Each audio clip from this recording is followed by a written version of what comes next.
Say yes! Say yes! What they said. Yes, of course, yes.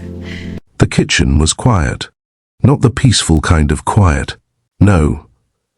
This was the kind that pressed against your chest, the kind that made you suddenly aware of your own breathing. Joy stood at the counter, fingers resting against the cool stone, shoulders drawn in slightly. She hadn't realized he was behind her at first. Or maybe she had, and just hadn't turned around yet. She could feel him, not touching, not moving, just there, too close. She shifted her weight just a little and immediately regretted it. The fabric of her dress pulled tighter against her hips, her thighs. She noticed it before she meant to. She always did, her body announcing itself before she ever spoke. Well, she murmured, mostly to herself, reaching for a glass, anything to give her hands a purpose. Nate didn't answer. That was worse. Her breath caught, soft, quiet.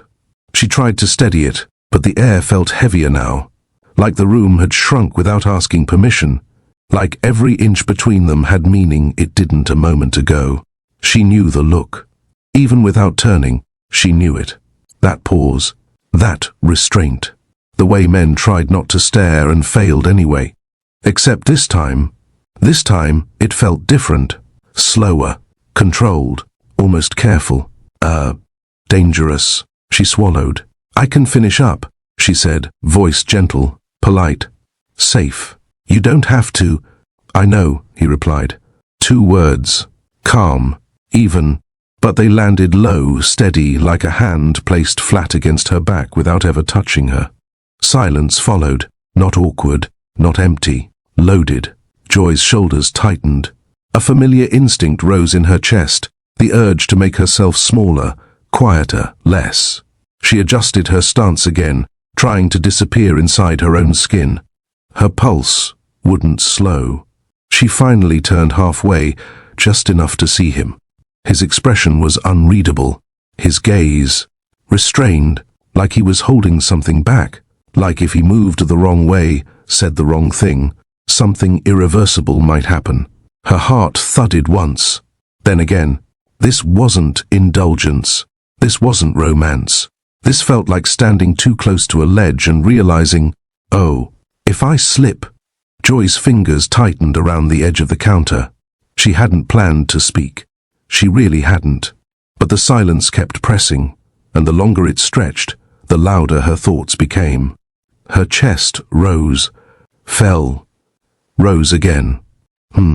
She exhaled, barely audible, like she was testing whether her voice still worked. Nate didn't interrupt, didn't move.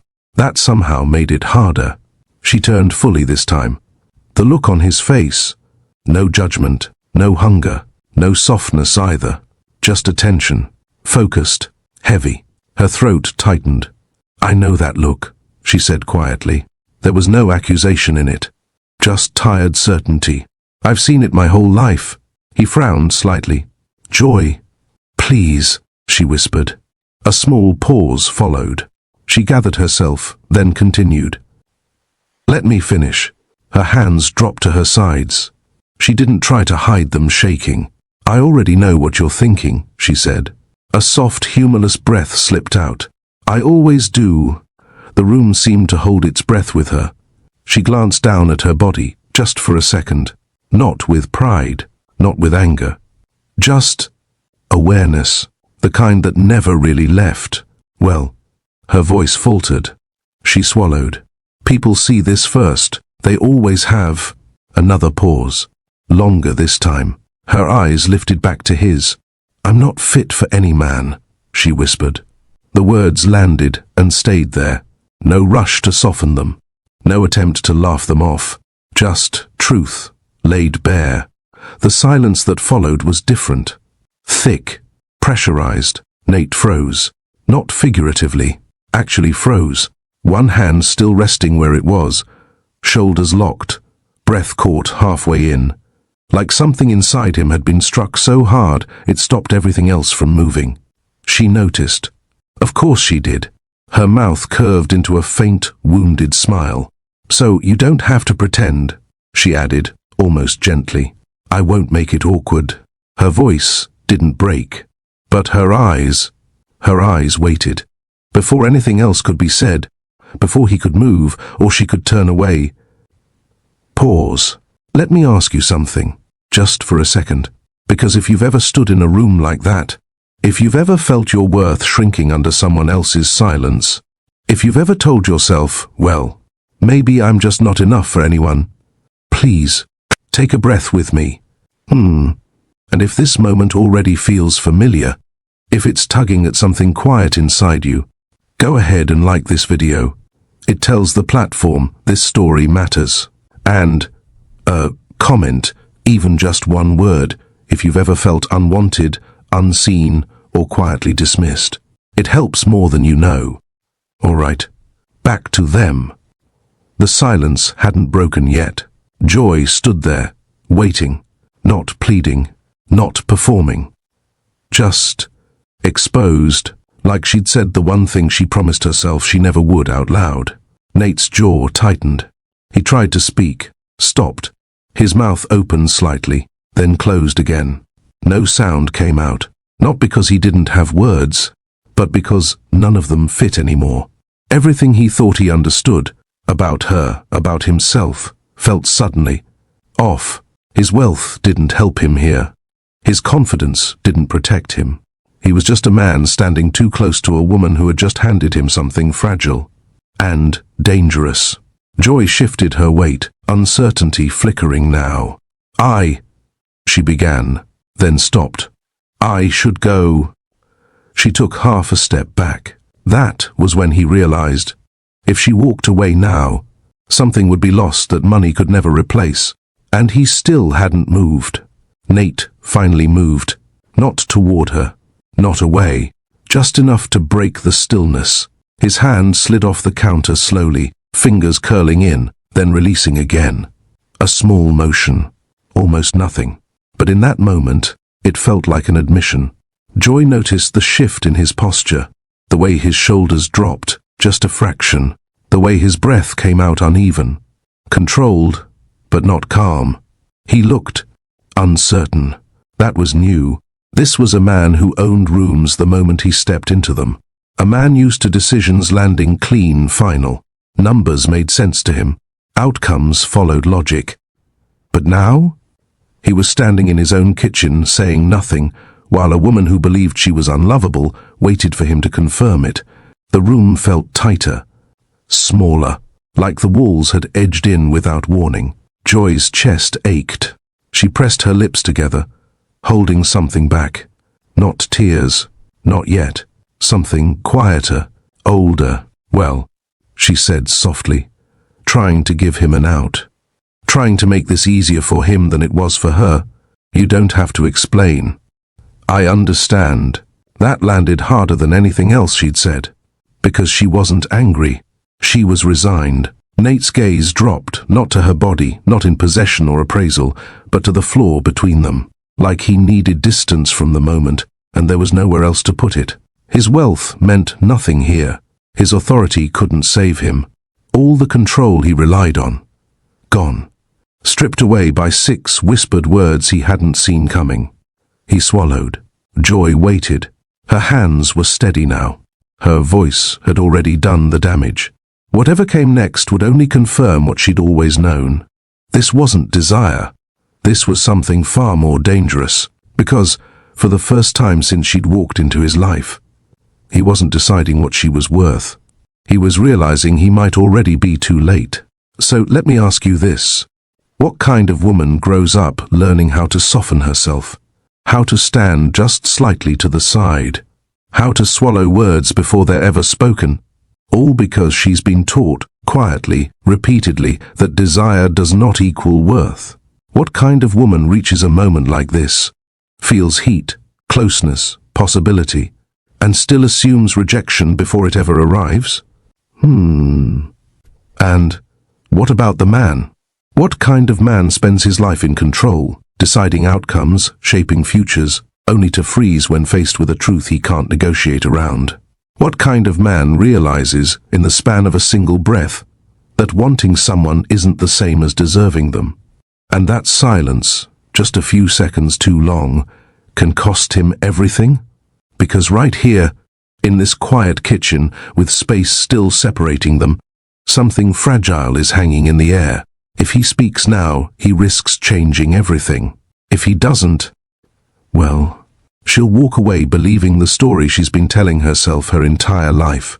And here's the real question. Is this the moment where she disappears again? Or the moment where someone finally stops her from shrinking? Take a breath. Because this story isn't about seduction. It isn't about wealth. It isn't even about love. At least, not yet. It's about being seen, and what it costs. When you finally are. Joy learned early how to take up less space. Not because anyone ever sat her down and told her to. No one had to. It was something she absorbed the same way she absorbed everything else growing up. Quietly, slowly, through observation. Through tone. Through what people lingered on. And what they rushed past.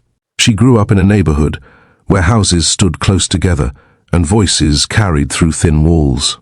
Where everyone knew everyone's business and opinions formed quickly, too quickly. Joy was a big child. Not tall, not at first, but solid. Full in places other girls her age weren't yet.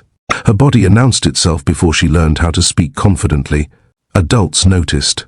They always did. Well, she's healthy, someone would say, smiling a little too tightly. Or, she's going to be a problem when she gets older, followed by a laugh that wasn't really a joke. Joy didn't understand the words yet, but she understood the looks.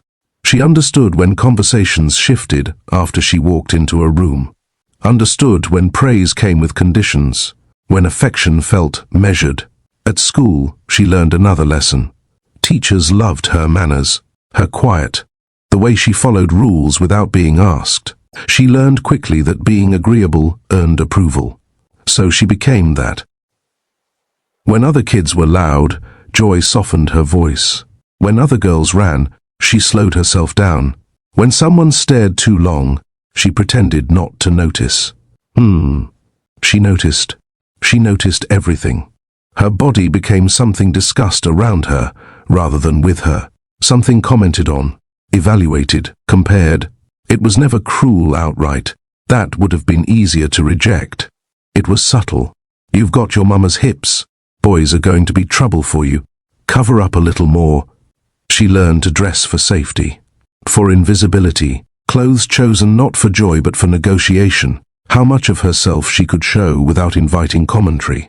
At home, money was tight. Not desperate, but careful.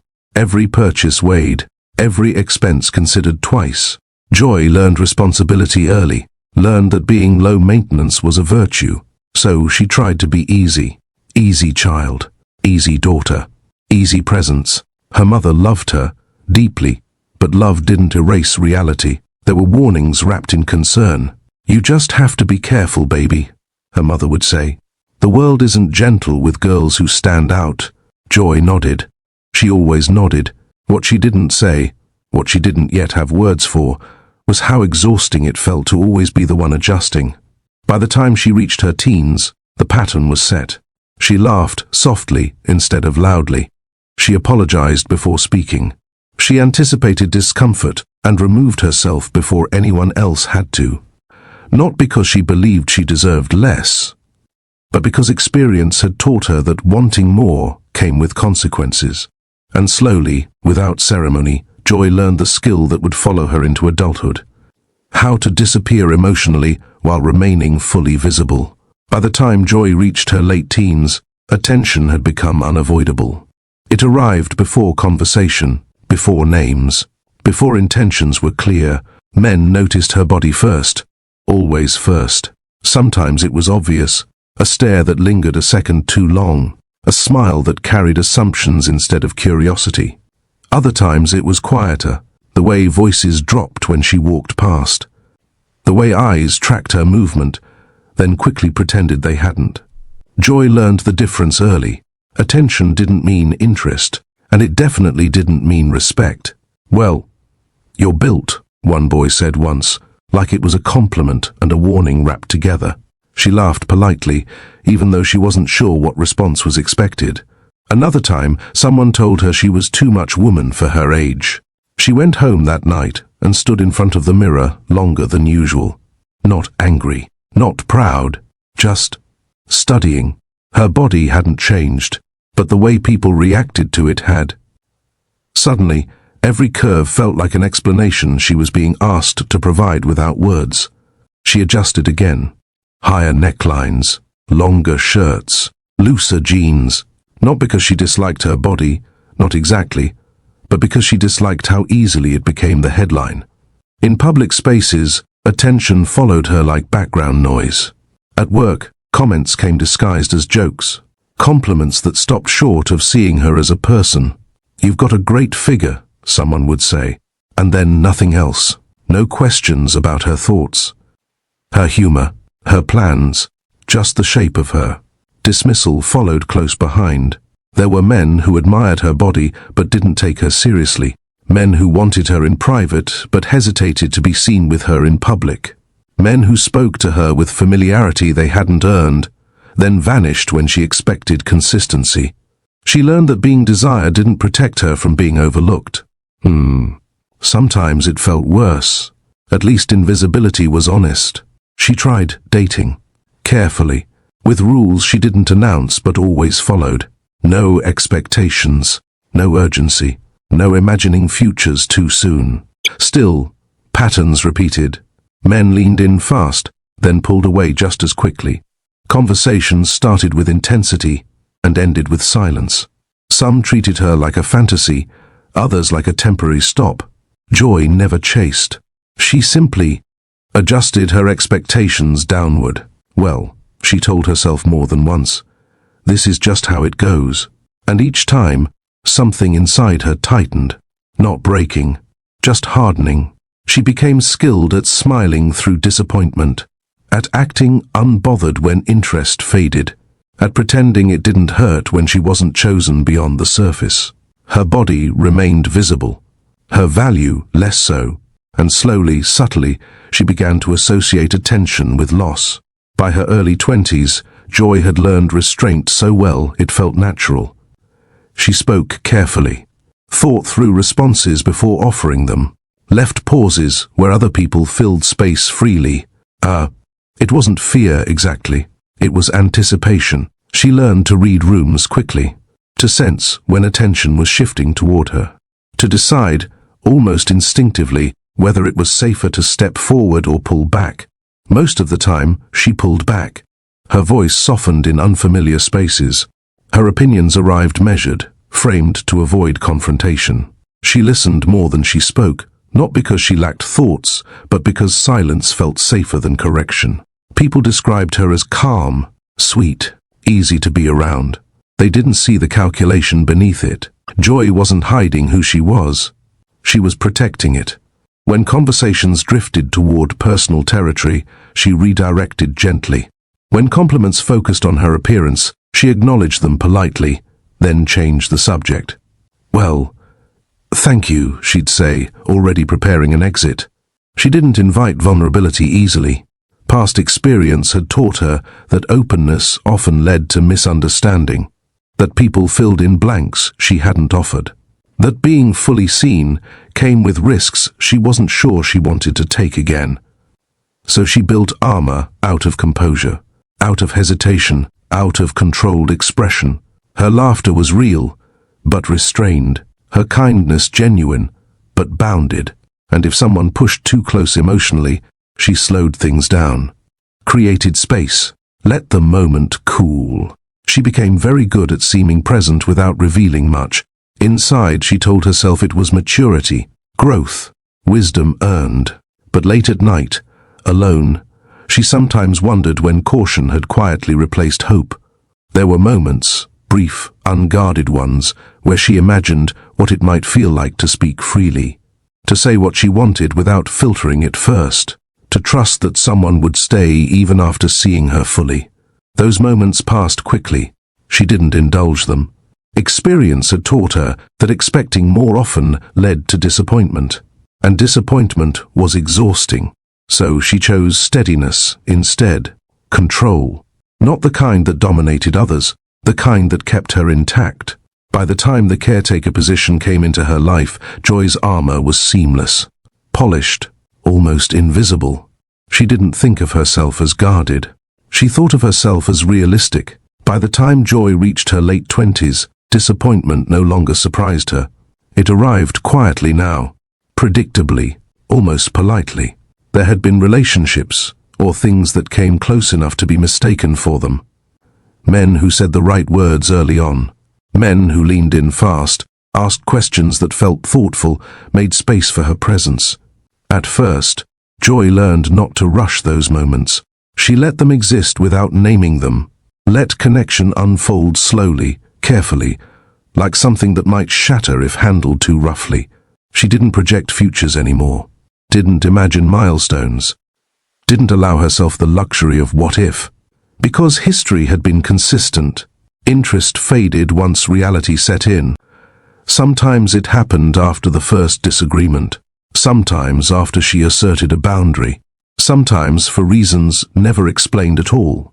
Messages slowed, plans became vague, energy shifted. She noticed every time. She always noticed. There were men who wanted her body, but not her complexity. Men who praised her warmth, but seemed unsettled when she spoke with certainty. Men who enjoyed her affection, but hesitated when consistency was required.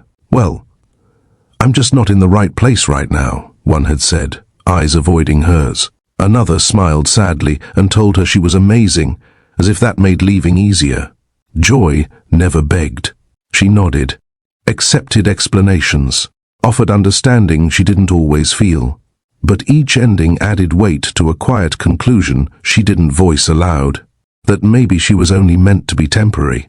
That maybe she gave more than people were prepared to hold. She told herself she wasn't bitter, and she wasn't. Not outwardly. She didn't speak badly of anyone, didn't replay arguments or rehearse what she should have said.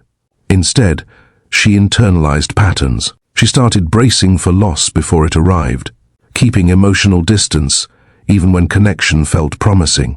Holding back parts of herself she sensed others weren't ready to receive. Her belief system adjusted accordingly. Desire didn't mean commitment. Attention didn't equal intention. And love, well, love was something other people managed better than she did. Late at night, sometimes, she lay awake replaying conversations, not obsessively, just enough to confirm what she already believed, that she wasn't lacking effort, or kindness, or depth. She simply didn't fit neatly into anyone's life, and over time, that belief settled in her chest like a fact rather than a fear. She stopped expecting to be chosen fully, not because she thought she was unworthy, but because experience had taught her that hoping otherwise only made the ending harder. So, she adapted. She loved carefully. She trusted slowly, and she learned to leave parts of herself untouched, just in case.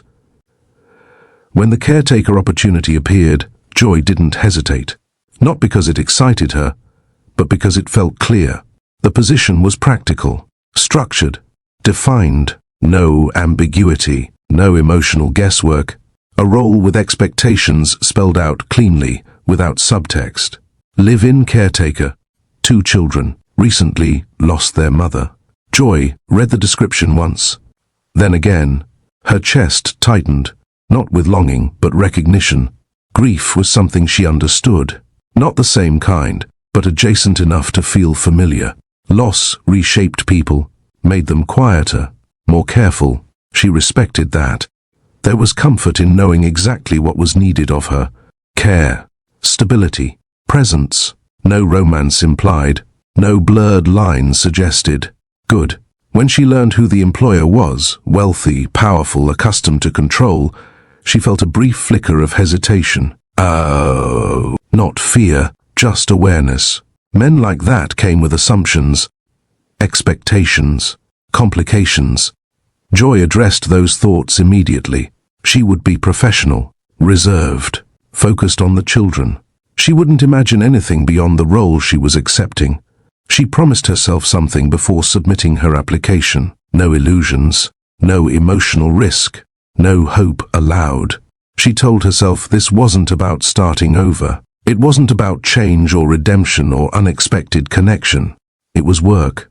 Meaningful work, but still work. She needed something steady, something that didn't ask her to perform emotionally, something that allowed her to give without wondering what she'd receive in return. And children. Children didn't evaluate you the way adults did. They didn't weigh your worth against expectations you never agreed to. They needed consistency, patience, care. Those were things Joy could offer freely. When she was offered the position, she accepted without ceremony. No flutter of anticipation, no daydreams about the future, just resolve. She packed thoughtfully, chose clothing that blended into backgrounds, shoes meant for long days on her feet. Nothing indulgent, nothing unnecessary. As she closed her suitcase, she paused, just for a second, took a breath. This wasn't a new chapter in her personal life. It was a retreat, a place to exist without being evaluated, a place to be useful without being desired. And that felt safe. Loss didn't arrive gently for Nate. It didn't announce itself in stages or give him time to prepare. One moment, life was structured, predictable, moving forward in clean lines. The next, everything stopped. His wife's illness had been sudden, brief, cruel in its efficiency. One diagnosis, a handful of appointments, and then a silence that followed him everywhere. He remembered standing in the hospital room afterward, staring at machines that no longer mattered, feeling oddly detached, like he'd stepped outside himself and forgotten how to get back in. People spoke to him. He answered when necessary, nodded at the right moments, but something inside him shut down. Grief didn't look the way he'd imagined it would. There were no dramatic breakdowns, no public displays of anguish, just a numbness that settled into his bones and refused to leave. Well, numbness and responsibility. The twins needed him. The company needed him. Life didn't pause just because his heart had. So he didn't allow it to. He returned to work sooner than most expected, sat through meetings, signed documents, made decisions with the same steady precision he always had. People called him strong. He didn't correct them. At home, the house felt different. Too quiet, too large. Rooms echoed in ways they hadn't before. He avoided certain spaces altogether. Her favorite chair, the hallway where her laughter used to carry. At night, sleep came in fragments. He'd wake up staring at the ceiling, breath shallow, mind blank. No thoughts, no memories, just a heavy pressure that refused to take shape. Maybe if it had, he could have dealt with it. Instead, he compartmentalized. He told himself there would be time to feel later, when the twins were older, when the company stabilized, when things were less fragile. Later became a convenient place to store pain. He stopped talking about her, not because he didn't remember, but because remembering felt dangerous, like opening a door he might not be able to close again. So he closed himself instead. Emotions were reduced to essentials only. Calm, focus, neutrality. Anything else stayed buried. And over time, that absence of feeling began to feel normal. Control became Nate's lifeline. Without it, he suspected everything else would collapse. He structured his days with precision, morning routines timed to the minute. Meetings stacked efficiently, decisions made quickly without second-guessing. Business was predictable.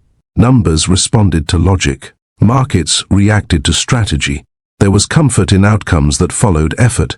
The company thrived under his leadership, even after loss, especially after loss. He poured himself into expansion, oversight, long-term planning. If he stayed busy enough, there was no room for reflection. At home, control took a different shape. The twins' schedules were exact, meals planned, bedtimes enforced gently but firmly. Stability was non-negotiable. He didn't raise his voice, didn't panic, didn't let cracks show. Children needed consistency. He would give them that, even if it meant sacrificing pieces of himself. Reputation mattered too. As a public figure, grief had to be managed carefully. Appearances maintained, strength projected. He learned how to answer condolences with practiced responses, how to redirect sympathy without inviting intimacy, how to keep conversations professional. Sometimes he wondered if people noticed how carefully he avoided being alone with their concern. Control extended into everything.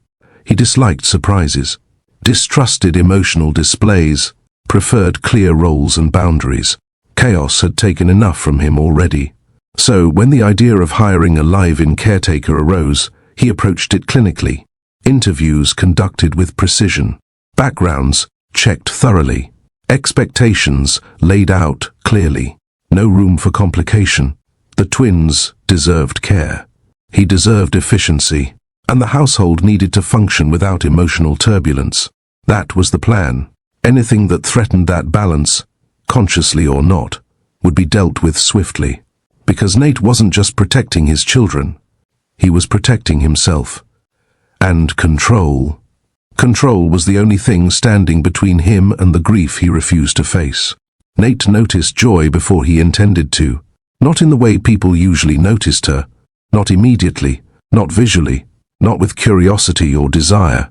It was subtler than that. Almost administrative. She arrived on time. Spoke clearly. Answered questions directly. No unnecessary details. No nervous laughter. No eagerness to impress. That alone set off something in him. Most people, when faced with his home, his name, his reputation, reacted in predictable ways. A little stiffness, a little awe, a little calculation. Joy showed none of that. She didn't linger in doorways or glance around the house longer than necessary. Her attention went where it was supposed to go. The children, their comfort, their routines. It felt deliberate. Too deliberate. Nate watched her from a distance at first. Not obviously. Not enough to invite notice. Just enough to catalogue patterns, habits, inconsistencies. She asked practical questions.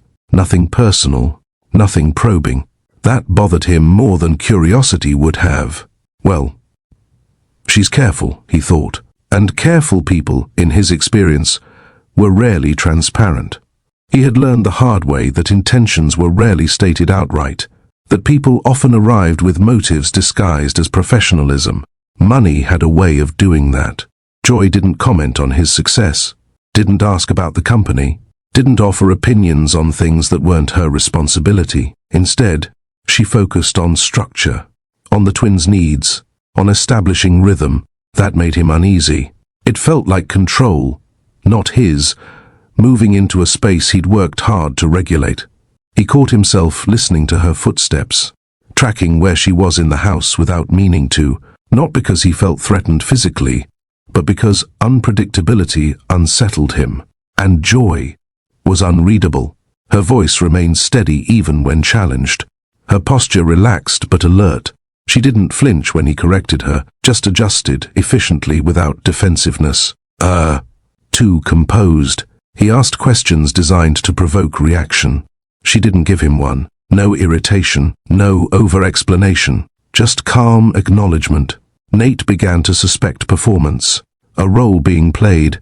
He told himself she was positioning herself carefully, building trust, waiting for what? He wasn't sure.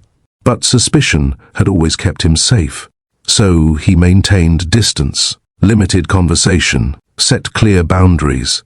He reminded himself that caretakers came and went. That attachment created complications, and complications were dangerous. Still, at night, when the house quieted, he found himself replaying small details. The way Joy listened, really listened, when the twins spoke. The way she corrected gently, without authority. The way she didn't push for approval. It didn't fit his assumptions, which only deepened his doubt. The awareness arrived uninvited, and Nate rejected it immediately. It wasn't obvious at first, not a thought, not a reaction he could easily identify, just a subtle shift in his attention, an alertness he hadn't experienced in years. Joy moved through the house quietly, efficiently, purposefully. Sometimes, when he passed through shared spaces, he caught himself noticing proximity, not her body, not consciously, just the way the air changed when she was nearby. Well, no, he told himself once, adjusting his focus back to his phone. That's not. He didn't finish the thought, because finishing it would require naming something he had no intention of acknowledging. It unsettled him how aware he became of small things. The sound of her voice drifting down the hall, the brief pauses before she answered his questions, the calm confidence she carried without display. This wasn't desire. That was the argument he made repeatedly. Desire was impulsive, reckless, physical. This felt restrained, which made it worse. He found himself avoiding prolonged interaction, not out of fear, but discipline. He shortened conversations, maintained distance in shared rooms. When their hands brushed once, accidental, brief, he reacted faster than necessary. Pulled back, stepped away. She noticed.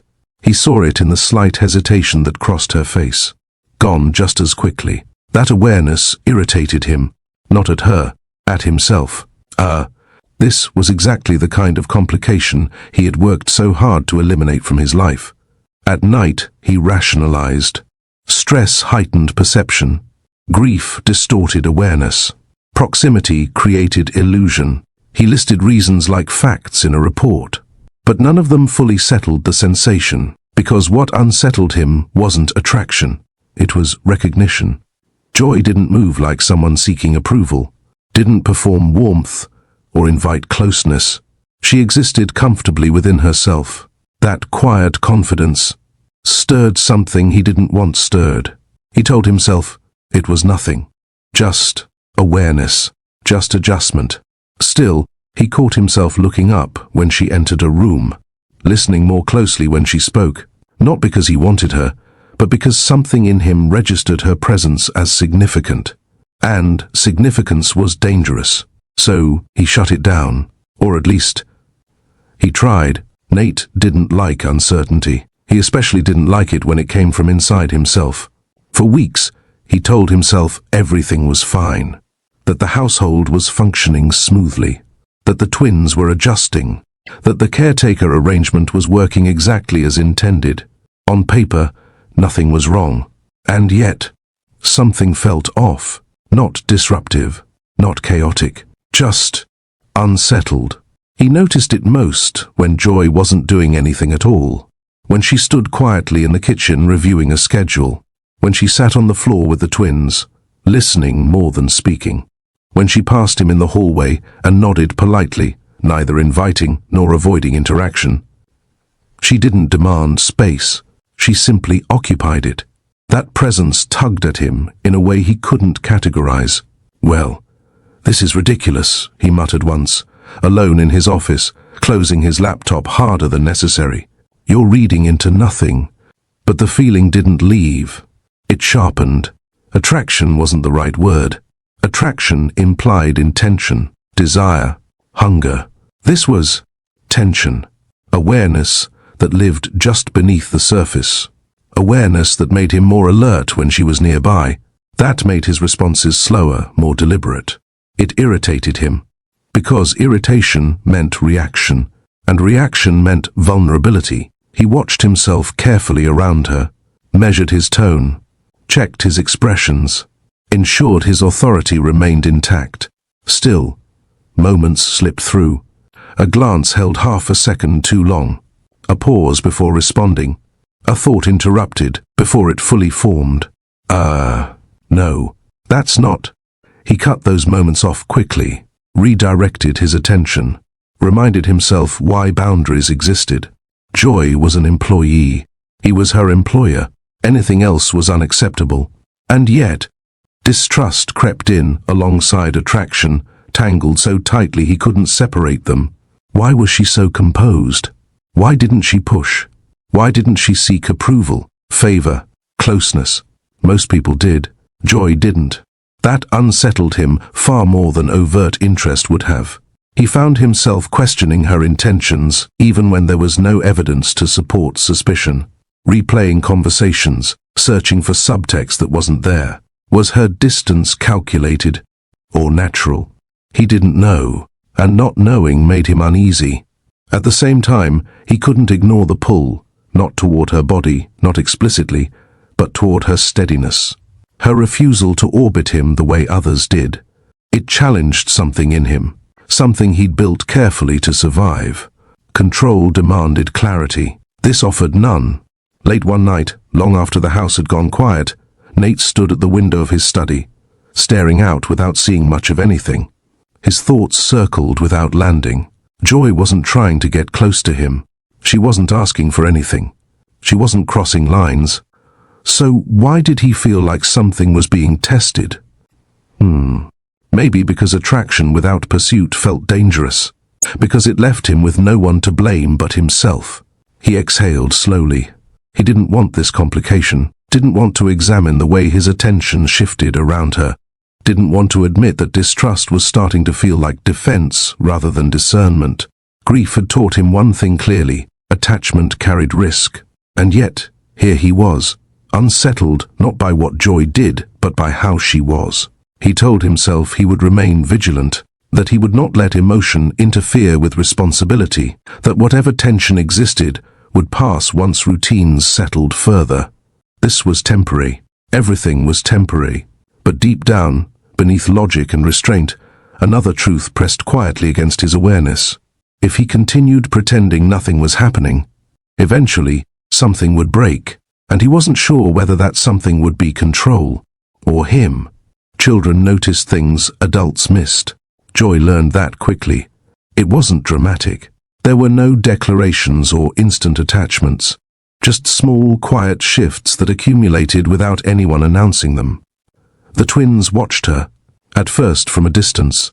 They were polite, carefully so, the kind of politeness children learned when grief had already taught them not to demand too much. They answered when spoken to, followed instructions, kept emotions contained. Joy didn't rush them. She spoke softly, asked simple questions, let silence sit when it appeared. She didn't fill it just to feel useful.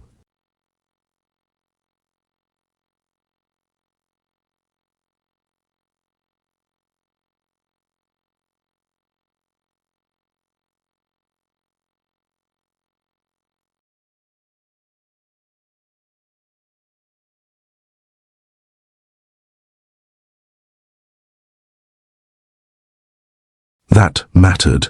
Children felt pressure even when adults thought they were hiding it well. The twins sensed something different about her almost immediately. She listened. Not the distracted listening most adults did, nodding while thinking ahead, but the kind where her eyes stayed on them, where she didn't interrupt stories halfway through, where she remembered small details later. They tested her gently. One asked the same question twice, watching her face closely. The other lingered nearby without speaking, waiting. Joy passed those tests without knowing they were tests at all. She didn't react with impatience, didn't correct their tone, didn't rush responses. She let them set the pace. Over time, their guard softened. They began to sit closer, ask for help instead of doing everything alone, share memories, not all at once, not cleanly, but in fragments. Sometimes a sentence would trail off. Sometimes a story ended abruptly. Joy didn't push for completion. She understood that grief didn't unfold in order. When one of them cried unexpectedly one afternoon, not loudly, just a quiet breaking, Joy knelt down without hesitation. She didn't offer explanations or reassurances. She just stayed. Her presence was steady, grounded. The twins leaned into that steadiness, like it was something familiar they hadn't realized they were missing. By the end of the first week, they began seeking her out naturally, sitting where she was, bringing her things to look at, asking her to stay nearby even when they didn't need help. Attachment formed not through grand gestures, but through consistency. Joy didn't replace anything. She added something. And children always noticed when something made the world feel less sharp. Nate observed the change before he understood it. At first, he thought it was coincidence. Children adjusted. Time passed. Routines settled. But the shift was unmistakable. The twins laughed more easily around Joy. Their shoulders relaxed when she entered a room. They spoke freely, sometimes all at once, without checking first whether it was acceptable. Nate noticed how different their energy was. With him, they were calm, respectful, careful. With Joy, they were softer, not less disciplined, just less guarded. She corrected them gently, without authority pressing down behind it. She explained reasons instead of issuing directives. When they made mistakes, she addressed behavior without attaching it to identity. That difference mattered. Nate wasn't cold with his children. He was present, reliable, protective, but grief had taught him restraint. He measured his responses, controlled his tone, kept emotion regulated. Joy didn't regulate warmth. She allowed it. He watched from the edges, hallway, doorway, across rooms, saying little. At first, it unsettled him. Children weren't supposed to bond that quickly. Attachment carried risk. He knew that better than most. Well, he thought more than once, arms crossed loosely. This needs to stay balanced. But balance wasn't something he could enforce here. Joy didn't undermine him, didn't challenge his authority, didn't position herself against him. She simply met the children where they were emotionally, and they responded. He noticed how they sought comfort from her instinctively, not replacing him, but supplementing what he couldn't always offer. That realization was uncomfortable. It wasn't jealousy, it was recognition.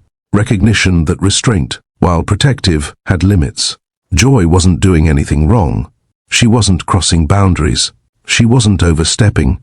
She was nurturing, openly, naturally, in a way he had carefully trained himself not to be. Sometimes, he caught himself wanting to step in, to soften a moment, to respond differently. But his body didn't move. Habit held him in place. He told himself he was giving them space, that it was healthy for them to connect with someone else. And that was true. Still, watching it stirred something unresolved, something he hadn't examined since his wife died. Because Joy wasn't just nurturing the children. She was modeling a kind of emotional presence he'd quietly set aside to survive. The closeness settled in during the ordinary moments, not the big ones, not birthdays or outings or anything that required planning. It was the quiet routines that did it. Joy learned the twins' rhythms quickly, who needed a reminder to brush their teeth, who lingered in the hallway at night, pretending to look for something just to delay being alone with their thoughts. She didn't comment on it. She adapted. One evening, one of them climbed onto a stool in the bathroom and handed Joy a brush without a word. Just held it out. Expectant. Casual. Like this was already normal. Joy hesitated for half a second. "Well, okay," she said softly, taking it. Her fingers moved carefully at first, mindful not to pull. She worked slowly, section by section, asking quiet questions without pressing for answers. The child relaxed almost immediately. That mattered. Later, at bedtime, she read stories without rushing, changed voices just enough to make them smile, let pauses stretch when a page ended, and neither of them was ready to turn it yet. Sometimes, they asked her to sit longer, just a little longer. Joy stayed. She learned which lights they preferred on, which doors they wanted left open, which nights needed an extra check-in. When memories surfaced, sudden, sharp, she didn't redirect. She listened. Let tears come without trying to stop them. She didn't fix anything. She simply made space. The twins began associating night with safety again, with consistency, with warmth that didn't demand anything back. Joy didn't announce when she left rooms, didn't make transitions abrupt. She moved gently through their evenings, like someone careful not to wake something fragile. And slowly, bedtime stopped being something to get through. It became something they leaned into. Joy noticed it when one of them fell asleep, holding her hand without realizing it. When the other murmured something unintelligible, breath evening out, tension gone from their shoulders. She sat there longer than necessary afterward, listening to their breathing, making sure it stayed steady. There was a tenderness to these moments that surprised her. Not overwhelming, not heavy, just right. Nate saw more than he let on. He noticed the changes in the house long before anyone spoke about them. He passed doorways slowly now, paused in hallways longer than necessary, stopped just short of interrupting moments that didn't need him.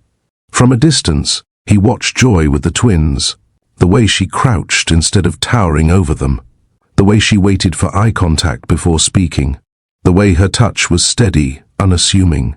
It unsettled him, not because it was wrong, because it was effective. He stood in the shadow of the hallway one night, listening to her voice drift from the bedroom, calm, measured, warm. He didn't step in, didn't clear his throat or announce himself. He just listened. The twins laughed softly at something she said. A real laugh, unguarded, the kind that used to echo through the house before loss changed everything. Nate's chest tightened. He told himself it was relief, that this was what he'd wanted, stability, comfort, routine, and it was. Still, something about watching from the outside made him uneasy. Joy wasn't performing care. She wasn't trying to be seen.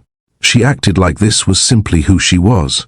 He noticed how the children relaxed when she entered a room, how they leaned toward her without thinking, how their voices lifted when she spoke.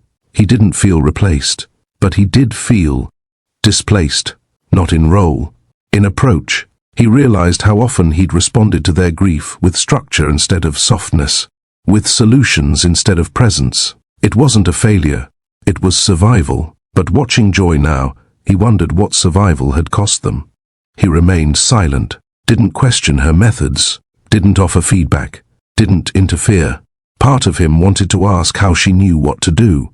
Another part of him didn't want the answer, because if it came naturally to her, then maybe it was something he'd chosen to set aside, and acknowledging that would require feeling something he'd kept buried on purpose. So he stayed where he was, observing, measuring, quiet, unsettled not by Joy herself, but by what her presence revealed. The change didn't announce itself. There was no single moment where Nate woke up and thought, something is different now.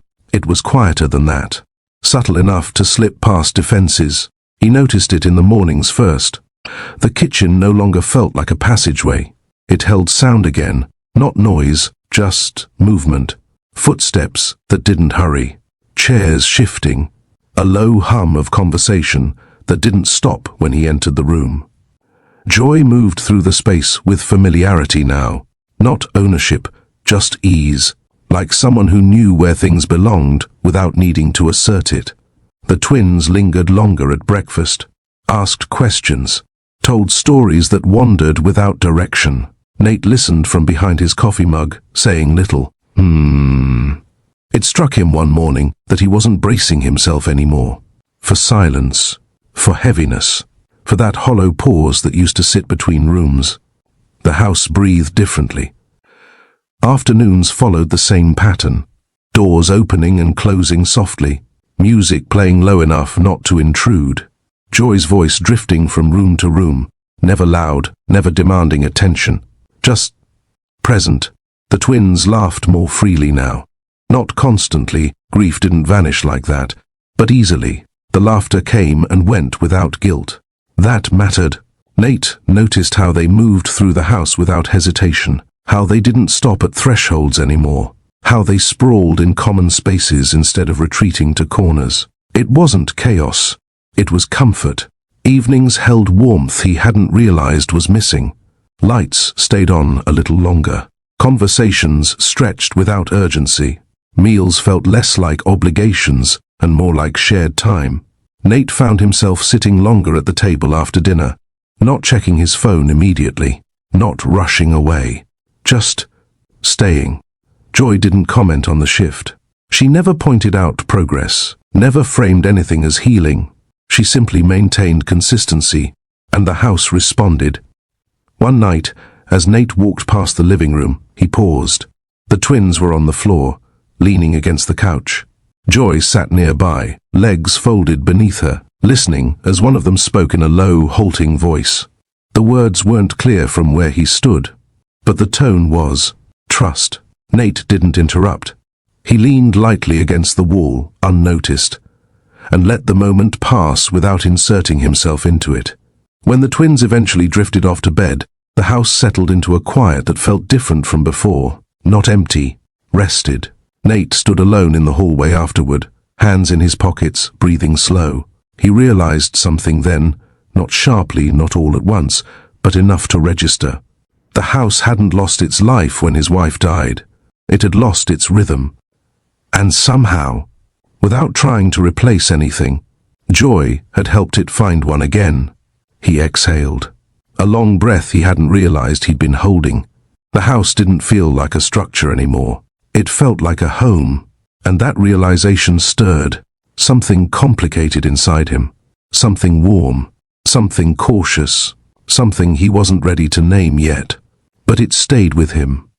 Long after the lights were turned off, long after the doors were closed, the house held on to it. The first real fracture didn't come from a mistake. It came from a disagreement, a small one at first. Joy mentioned it casually, an adjustment she'd made to the twins' afternoon routine. Nothing dramatic, nothing defiant, just a quiet observation offered while passing through the kitchen. "I moved their homework a little later," she said, rinsing a mug. "They seem less tense that way." Nate looked up slowly. Later, the word lodged itself somewhere unpleasant. "They have a schedule," he replied, tone even, controlled. "It works." Joy didn't turn around right away. She finished what she was doing, then faced him. "I know," she said. "I followed it. I just shifted one part." A pause followed. Not long. Just enough. He felt it, that familiar tightening in his chest, the reflex to assert control before things slipped. "You should check with me before making changes," he said. Her expression didn't harden. That unsettled him. "I wasn't undermining you," she replied calmly. "I was responding to what they needed." That word again. Needed. Nate straightened slightly. What they need is consistency. And consistency can still be flexible, Joy said. Not sharply, not defensively, just firmly. The air shifted. "Well," he said, breath measured. "This is my household." Joy held his gaze. "I know," she said. "And they're your children." She didn't raise her voice, didn't flinch. That was the problem. Most people retreated when he drew lines, adjusted their tone, backed down. Joy didn't. The silence that followed pressed in from all sides. Nate felt irritation rise, not explosive, not loud, but restrained, coiled. He hated that sensation, hated how it made him feel reactive instead of deliberate. "You're here to support the structure that's already in place," he said carefully. "And I am," Joy replied. "Every day." Her certainty struck something sharp inside him. For a moment, neither of them spoke. Joy's shoulders stayed relaxed, her posture open. She wasn't challenging him, but she wasn't yielding either. That balance frustrated him more than open defiance would have. He exhaled through his nose. "Just don't make changes without telling me." She nodded once. "All right." But her eyes didn't drop. And Nate knew, even as the conversation ended, that something had shifted, not broken, activated. Joy replayed the exchange later that night, not obsessively, just enough to understand it. She hadn't intended to challenge him. Truly, she respected the boundaries of her role, understood the weight he carried, but she wouldn't erase herself to make things easier. That was a promise she'd made long before arriving here. She continued her work the same way the next day. Same tone, same consistency, same care with the twins. If Nate expected her to soften, he didn't say it aloud, but he watched. She felt it. Not in a way that made her uneasy, she'd lived with attention her whole life, but in a way that sharpened awareness, like standing near a wire under tension. She didn't adjust her posture, didn't quiet her voice. She simply remained herself. That was the refusal. Quiet, unannounced, firm. When Nate addressed her, she responded respectfully. When he corrected something, she acknowledged it.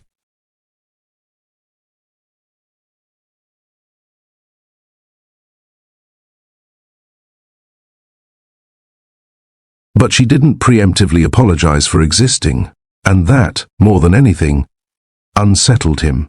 "Well, you're not intimidated," he realized one afternoon, standing at the edge of the living room while she worked with the twins. It wasn't defiance. It was self-possession. Joy carried herself like someone who knew her value without needing to announce it. She didn't demand authority. She embodied confidence quietly. Nate wasn't used to that. Most people bent around him instinctively, adjusted themselves to fit his expectations. Joy didn't bend. She adapted where it made sense, held her ground where it mattered. When he questioned her methods, she explained without defensiveness. When he disagreed, she listened, really listened, then responded thoughtfully. No sarcasm, no submission. That balance threw him off.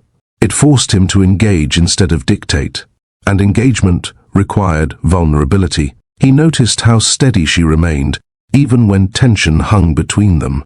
How she didn't rush to fill silence, didn't over-explain. She trusted her presence. That realization lingered longer than he liked, because it meant the friction between them wasn't about authority. It was about two people unwilling to disappear for the other's comfort. And that kind of friction generated heat. The recognition didn't arrive as a conversation. It arrived as a pause. Joy noticed it one afternoon when the twins were at school and the house had settled into its midday quiet. She was folding laundry at the dining table, slow, methodical, giving her hands something to do while her thoughts wandered. Nate passed through the room without speaking, then stopped, not abruptly, just hesitated. She felt it before she looked up. That subtle shift in the air when someone was standing still behind you. "Yes?" she asked gently. He didn't answer right away. She turned. Nate was standing there with a file in his hand, gaze unfocused. For a moment, he looked older than she'd ever seen him. Not tired, stripped. "Well," he said finally, clearing his throat. "The school called." Her chest tightened. "Is everything okay?" He nodded. "Yes, they just wanted to confirm a schedule change." Another pause. Joy waited. She'd learned by now that Nate spoke when he was ready. Pushing only made him retreat. He looked down at the file, then back at her. His expression was unreadable, but something in his eyes had shifted. "They mentioned their mother today," he said quietly. The words landed carefully, like glass placed on a hard surface. Joy didn't react outwardly, didn't gasp or soften her features deliberately. She just breathed in, slow. "I'm not surprised," she said. "They've been thinking about her more lately." He nodded again. "They don't talk to me about it much." There it was, not an accusation, not a complaint, just a fact. Joy folded the last shirt and set it aside. She didn't move closer, didn't offer touch. She met him where he stood. "They don't want to upset you," she said softly. "They're very aware of how much you're holding together." Nate swallowed. That landed somewhere deeper than he expected. He leaned back against the chair, exhaling slowly. "I don't want them to think they have to protect me." "They already do," Joy replied. "Not because you asked them to, because they love you." The silence stretched. Not heavy, honest. Nate's gaze drifted toward the window. His jaw tightened slightly, then relaxed. "I don't know how to talk about her," he admitted, voice low. "Every time I start, it feels like—" He stopped, shook his head once, "like I'll lose control." Joy nodded. "I know," she said. That was all. No follow-up, no elaboration, just recognition. Something in his shoulders eased. Grief didn't need to be explained between them. It existed in the pauses, in the things left unsaid, in the restraint they both carried for different reasons. For the first time, Nate realized Joy wasn't just caring for the twins' grief. She was navigating her own history of loss, rejection, and restraint, quietly, without making it his burden. And that shared understanding shifted something fundamental between them. Not closeness, permission. After that conversation, silence changed. It no longer felt like distance. It felt charged.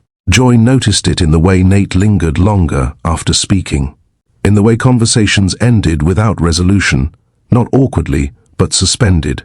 They occupied the same spaces more often now. Kitchens, hallways, living rooms in the early evening when the twins were occupied elsewhere. They didn't seek each other out. They simply didn't avoid. Sometimes they stood close without acknowledging it, not touching, not even facing one another, just aware.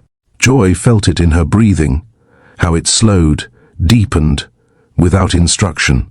Felt it in the way her thoughts scattered when she realized how near he was. This wasn't attraction in the way people talked about attraction. There was no hunger, no fantasy.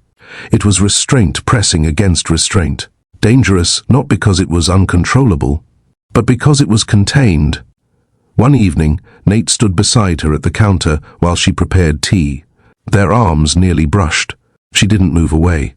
Neither did he. The kettle clicked off. Neither of them reached for it immediately. Time stretched.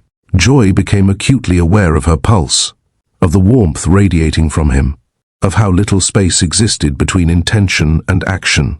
She reached for a mug. Their fingers brushed. A fraction of a second. Enough. She inhaled sharply. Quiet, but unmistakable. Nate froze. This wasn't supposed to. He stepped back first. Not abruptly. Just enough to restore space. Joy noticed. Her expression didn't change, but something flickered behind her eyes. Not disappointment. Understanding. They didn't comment on it. They returned to neutral conversation. Polite. Measured. But the silence afterward felt different. Heavier. Not uncomfortable. Aware. Joy lay awake that night longer than usual, staring at the ceiling. Her thoughts refused to settle. She wasn't imagining this. She knew that. But she also knew what acknowledging it would risk. Nate stood at his window in the study that same night, hands braced on the sill, breath slow. He replayed that moment, not obsessively, but enough to recognize the line he'd nearly crossed, and how difficult it had been to step back. This wasn't desire seeking release. It was connection pressing against boundaries neither of them had agreed to dismantle. And that made it far more dangerous than anything impulsive ever could be. The silences continued, longer, more frequent. They spoke around what was forming between them, not through it. And every time they did, the tension tightened just a little more. Nate prided himself on awareness.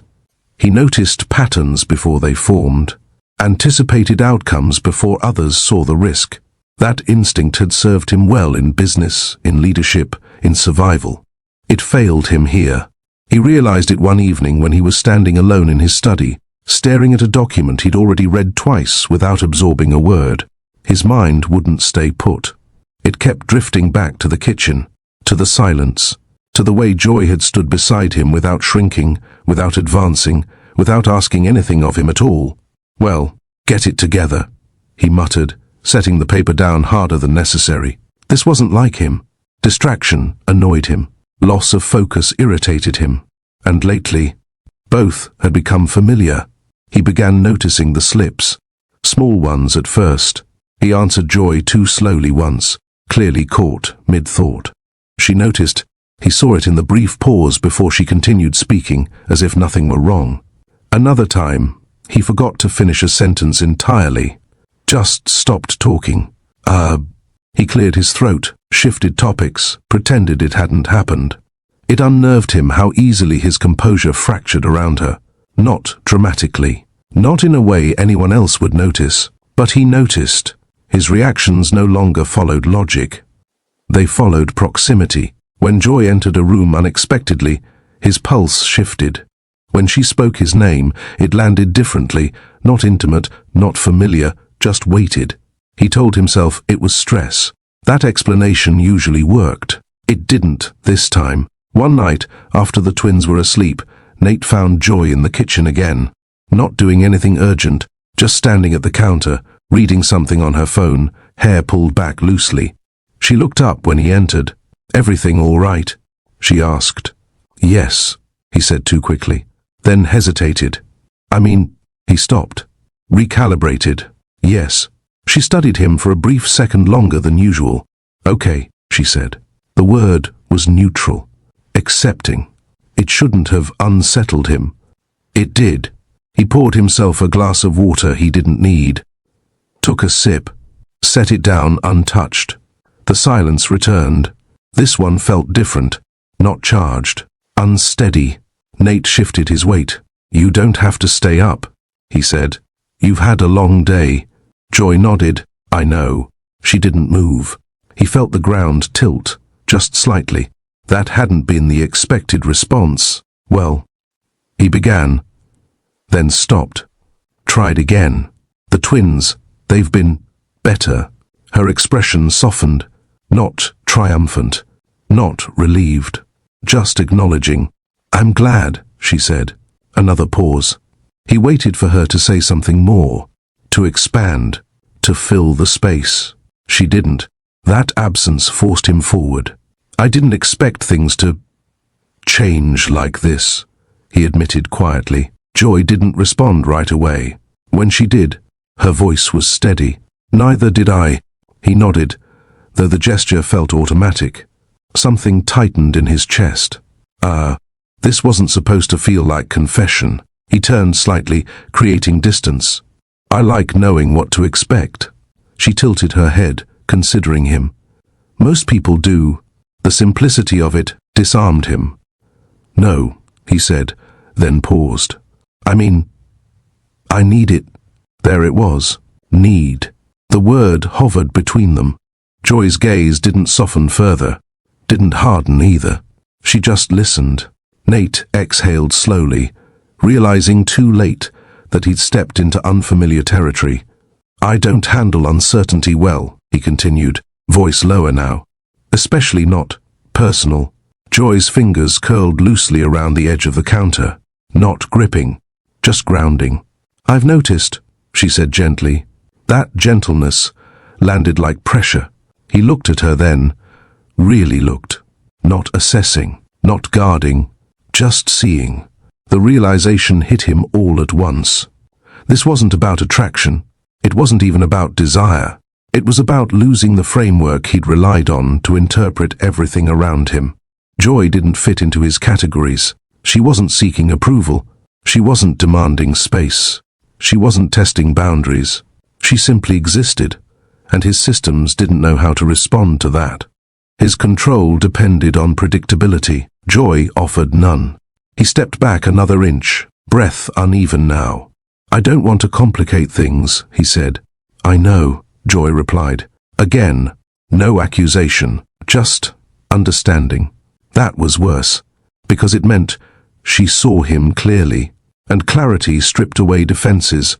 Nate turned away abruptly, facing the sink, hands braced against the counter. He stayed there longer than necessary. Joy didn't move to fill the space, didn't comfort him, didn't leave either. She allowed the moment to exist exactly as it was, and in that allowance, Nate felt something inside him shift, not collapse, slip. The footing he'd built so carefully, logic, restraint, distance, no longer felt solid. For the first time since his wife died, he wasn't numb. He wasn't calm. He wasn't in control. He straightened slowly, back still turned to her. "We should keep things professional," he said. The words sounded rehearsed. "Safe." Yes, Joy agreed. But neither of them believed it would be that simple. The silence that followed wasn't dangerous because it invited action. It was dangerous because it confirmed something neither of them had wanted to acknowledge yet. This wasn't tension that could be ignored, and Nate, for all his discipline, for all his control, had begun to lose his balance. The argument didn't begin as an argument. It started the way most of them had lately, quietly, carefully, with both of them already tense before a single word was spoken. Joy had just finished helping the twins settle in for the evening. She moved through the hallway with the same calm she always carried, shoulders relaxed, expression neutral. Nothing about her posture suggested conflict. Nate noticed anyway. He always did now. "You stayed late again," he said from the living room, not looking up from his phone. Joy paused, just for a moment. "Yes," she replied. "One of them had trouble sleeping." "They'll adjust," he said. His tone wasn't sharp, just controlled, familiar. Joy inhaled slowly. "They're not machines." That made him look up. The room tightened. Well, Nate said, setting the phone aside. I didn't say they were. No, she agreed. But you treat their grief like something that can be scheduled. Silence followed. He straightened. I treat it like something that needs structure, and I treat it like something that needs patience, she replied. Her voice stayed even. That was the spark. You're overstepping, Nate said. Joy's brow furrowed slightly. I'm responding. You're making decisions without consulting me. I'm making adjustments within the role you hired me for. The words stacked quickly now. Nate stood. You don't get to redefine that role. Joy's chin lifted. I'm not redefining anything. Yes, you are, he snapped, restrained anger finally breaking through. You've been pushing boundaries since the day you arrived. That wasn't true. And Joy felt the sting immediately. She took a breath. That's not fair, isn't it? He shot back. You move into my house, integrate yourself into my children's lives, make changes without approval. I take care of them, she interrupted, voice firmer now. That's what I was hired to do. And you think I don't notice how comfortable you've gotten?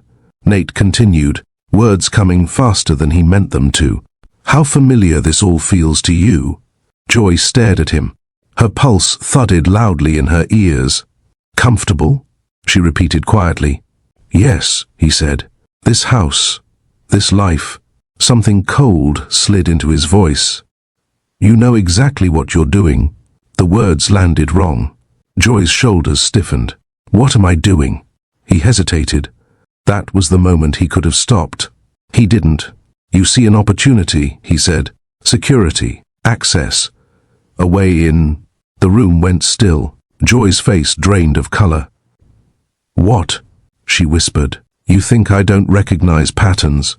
Nate continued, unable to slow himself now. People don't come into my life without wanting something. Her breath caught. You think I'm here for your money? She asked. He didn't answer. That was answer enough. Joy felt the humiliation before she felt the anger. It spread through her chest first, hot, sharp, familiar. Oh, she said softly. Just that. No defense. No protest. The sound came out thin, brittle. She laughed once, short, disbelieving. Wow. Nate's expression tightened. Joy. No, she said quickly. Her hand lifted, stopping him. Not aggressive. Just final. Don't. She stepped back as if the space between them had suddenly become dangerous. So that's what you see, she continued, voice trembling despite her effort to steady it. That's who I am to you. That's not. He started. She shook her head. You didn't even hesitate.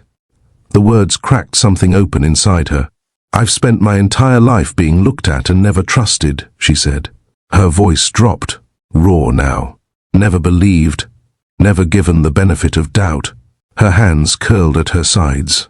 I make myself smaller, she continued. I stay quiet. I don't ask for more than I'm given. And still, she swallowed hard. Still, it's never enough. Nate felt the shift, felt the ground move beneath him, but he was too late to stop it. You don't know how careful I've been here, Joy said. How many lines I refused to cross. Her eyes burned, but she didn't cry. Not yet. I love your children, she whispered. I already do. And you think I'd use them? That landed. Hard. Joy pressed a hand to her chest, as if holding something in place. I came here with nothing but boundaries, she said. No expectations, no hope. Her voice broke on the last word. That's what hurts the most, she continued quietly. I didn't come here wanting anything from you. Silence swallowed the room. Nate stared at her, realization dawning too late. She wasn't defending herself. She was breaking. And the humiliation, old, deep, practiced, rose to the surface, wrapping around her heart like proof. Proof that no matter how careful she was, she would always be seen as suspect. Joy took another step back. I won't beg you to see my worth, she said, voice barely holding together. I won't explain myself to someone who already decided who I am. Her eyes met his, wounded, steady, final. And Nate felt it then. The precise moment, something irreparable slipped through his fingers. Joy didn't raise her voice. She didn't need to. The room was already listening. She stood very still, as if any sudden movement might cause something inside her to spill out before she was ready. Nate waited. He didn't interrupt. He couldn't. Joy took a breath. Then another. "Do you know what it's like," she began slowly, "to grow up learning how to prepare for disappointment?" Her eyes didn't leave his. Not accusing, not pleading, just asking. She let the silence sit for a moment, then continued. "I don't mean expecting things to go wrong," she said. "I mean, assuming that if something feels good, it won't last." Her fingers flexed once at her side. "I learned early how to be careful," she said. "How to read rooms. How to sense when I was welcome and when I wasn't." A pause. "Well," she exhaled softly, "mostly when I wasn't." Her voice wavered, just slightly, before she steadied it again. "I learned how to be desirable without being chosen," she said. "Wanted in ways that never came with commitment, admired from a distance, then dismissed." Nate's chest tightened. Joy didn't look away. "I stopped expecting people to stay," she continued. "Stopped expecting to be believed, because every time I did, it hurt more when they didn't." She swallowed. "I don't ask men to see me anymore," she said quietly. "I just hope they don't misunderstand me." A bitter smile touched her lips. Gone almost immediately. Apparently, she added, even that was too much. The room felt smaller now, heavier. Joy pressed her lips together, breathing through something sharp. "I don't walk into places thinking I deserve anything," she said. "I don't assume affection. I don't assume security." Her voice dropped. "I assume I'll have to prove myself." She looked down for the first time, staring at the floor between them. "And no matter how careful I am, how respectful, how restrained," her voice faltered. She stopped, closed her eyes. When she opened them again, there was something different there. Resolve. "I never get chosen," she said simply. The words didn't break. They settled. "I get tolerated. I get admired quietly. I get trusted with responsibility." Her gaze lifted back to his. "But I don't get believed." Silence followed, not empty. Final. Joy let it sit there between them, not as an accusation, but as a truth she had carried alone for too long. Nate felt it then. Not defensiveness, not anger, regret. It struck him in the chest, sudden and heavy, like the air had been knocked out of him without warning. He saw it, all of it, in retrospect. The way Joy had maintained distance without being cold. The way she'd never once asked for more than her role required. The way she'd loved his children without expecting anything in return. And he had reduced her to a motive. He opened his mouth. Nothing came out. "Well," he started, then stopped. His throat tightened. This wasn't a misunderstanding. This was damage. "I didn't mean..." He tried again. Joy's expression didn't change, not hardened, not softened. Closed. And that frightened him more than anger would have. He stepped forward instinctively. She stepped back. The movement was small, decisive. Nate froze. "I was wrong," he said finally, voice low, unsteady. "I judged you." The words felt inadequate the moment they left his mouth. Joy said nothing. That silence pressed against him harder than any argument could have. He realized then that his accusation hadn't just hurt her. It had confirmed something she'd spent her entire life trying to disprove. And he had done it casually, in anger, without thinking. "I didn't see you," he said, voice rough now. "Not really." She looked at him, really looked. And for the first time since the argument began, there was no emotion there at all. That absence was devastating. "I don't need you to see me now," she said quietly. "I needed you not to assume the worst." The finality in her tone landed hard. Nate's shoulders slumped slightly. He understood, too late, that apologies didn't erase humiliation. That regret didn't undo being reduced to suspicion. He had crossed a line that couldn't be uncrossed. "I'm sorry," he said, the words barely audible. Joy nodded once. Not acceptance, acknowledgement. And that was worse, because it meant she'd already begun the process of pulling herself back together. Without him, Nate stood there, watching her retreat emotionally, realizing with sick clarity that the cruelty hadn't been in the words alone. It had been in how easily he'd believed them. The silence didn't arrive suddenly. It settled, slowly, deliberately, like something lowering itself over the room, layer by layer, until there was no space left to breathe without noticing it. Joy didn't storm out. She didn't cry openly, didn't slam doors or demand distance. She simply stopped engaging. That frightened Nate more than anything else that had been said. She turned away from him and walked toward the hallway. Steps steady, unhurried. Each footfall felt louder than it should have. "Joy," he said. She paused, just long enough to acknowledge the sound of her name, not long enough to turn around. "Yes?" she replied. One word, neutral. He searched for something to say, something that could bridge the gap, rewind the moment, soften the damage. Nothing came. "Well," his voice cracked slightly. He cleared his throat. "We should talk." Joy stood still, her back to him. "I don't think there's anything left to explain," she said quietly. Not cruel, not dramatic. Final. She continued down the hallway. Nate didn't follow. He stood in the living room, arms hanging uselessly at his sides, listening as her footsteps faded. The house felt different now, not tense, hollow. He sat down slowly, elbows resting on his knees, staring at the floor without seeing it. He replayed the argument again and again, not searching for justification anymore, but for the moment he could have stopped. There had been so many. The pause before the accusation, the hesitation in his voice. The instant he felt irritation tip into something sharper. He'd ignored them all, and now there was nothing left to say. The silence wasn't empty. It was full of everything he'd shattered. Joy moved through the house afterward with precision. She did what needed to be done.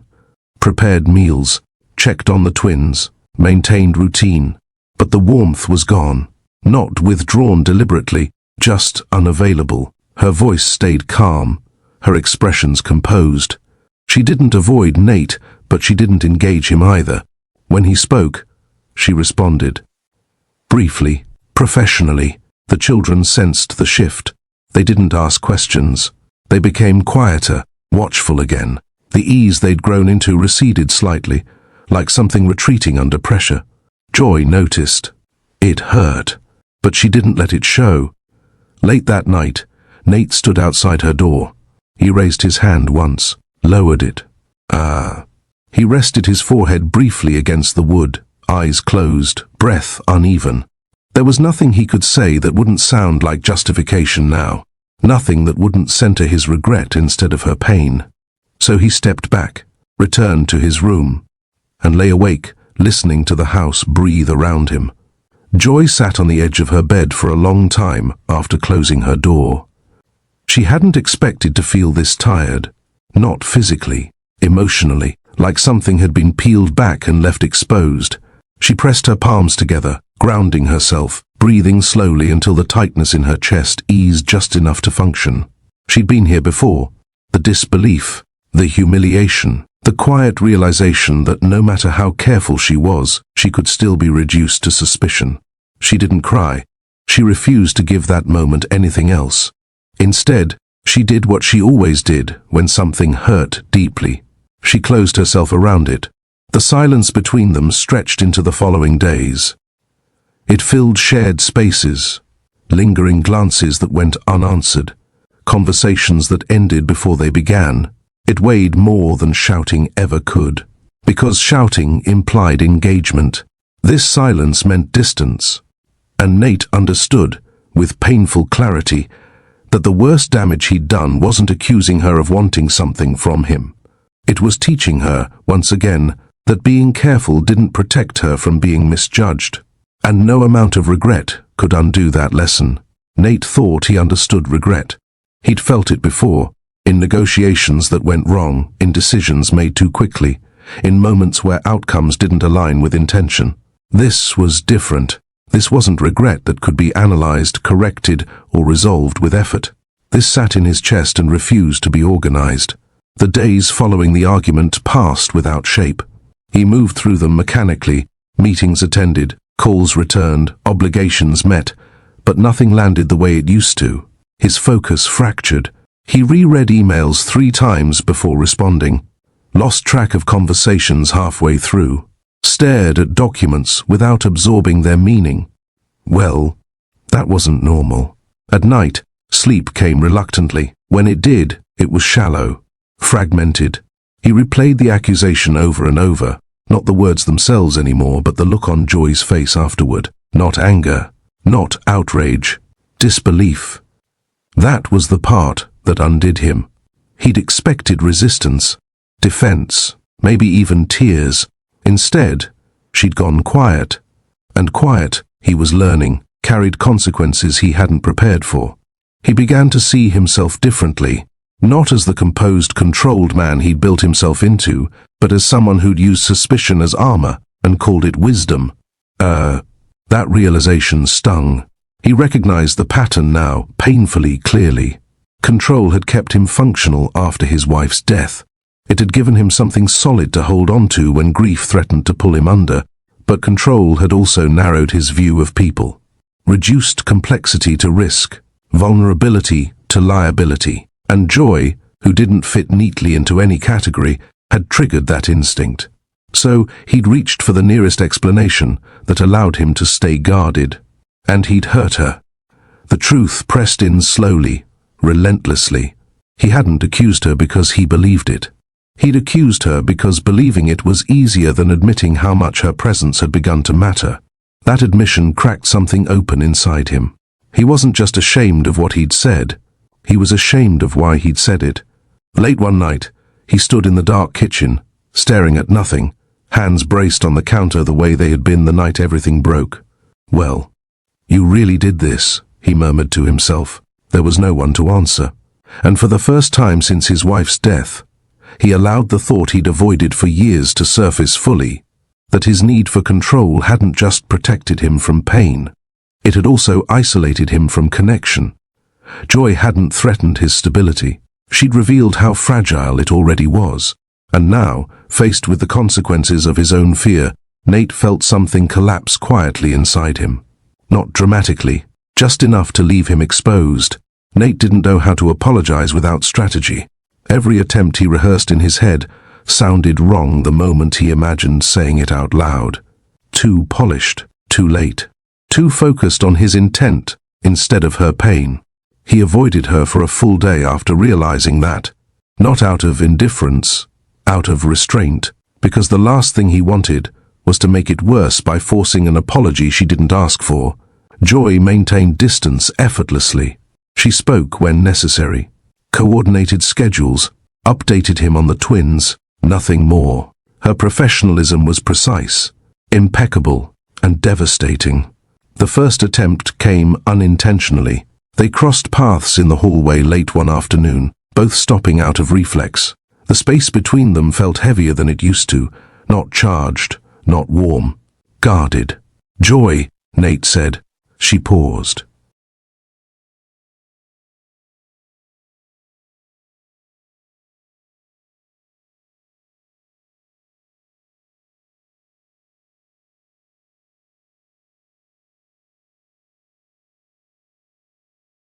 Looked at him, waited. He opened his mouth, closed it. I wanted to." He stopped, exhaled. "I shouldn't have said what I did." The words sounded small. Joy's expression remained neutral. "I know," she replied. "Not forgiveness. Acknowledgement." He nodded, swallowing. "It was wrong." "Yes," she said again. He waited, foolishly, for something more. It didn't come. She turned to continue down the hall. "Joy," he said quickly, "I didn't mean to reduce you to—" She stopped, didn't turn around. "I understand what you meant," she said quietly. "That doesn't make it easier to hear." The statement wasn't angry. It was measured, adult, and it made his chest ache. "I'm trying to say I'm sorry," he said, frustration bleeding through despite his effort to keep it contained. "I don't always say things well when you're afraid," she finished calmly. That landed harder than any accusation. Nate didn't respond immediately. Well, yes, he admitted finally. Joy turned then, looked at him fully. Her gaze wasn't cold. It was tired. I don't need you to explain yourself, she said. I need space to trust what you say again. Trust. The word felt heavier than any demand. I understand, he said. This time, he meant it. And for the first time since the argument, Joy nodded. Not in agreement, but in recognition. That was all he got. No reconciliation, no easing of tension. Just the knowledge that apology wasn't a moment. It was a process, and he had only just begun. Joy didn't withdraw dramatically. She didn't need to. Distance, for her, had always been a quiet discipline.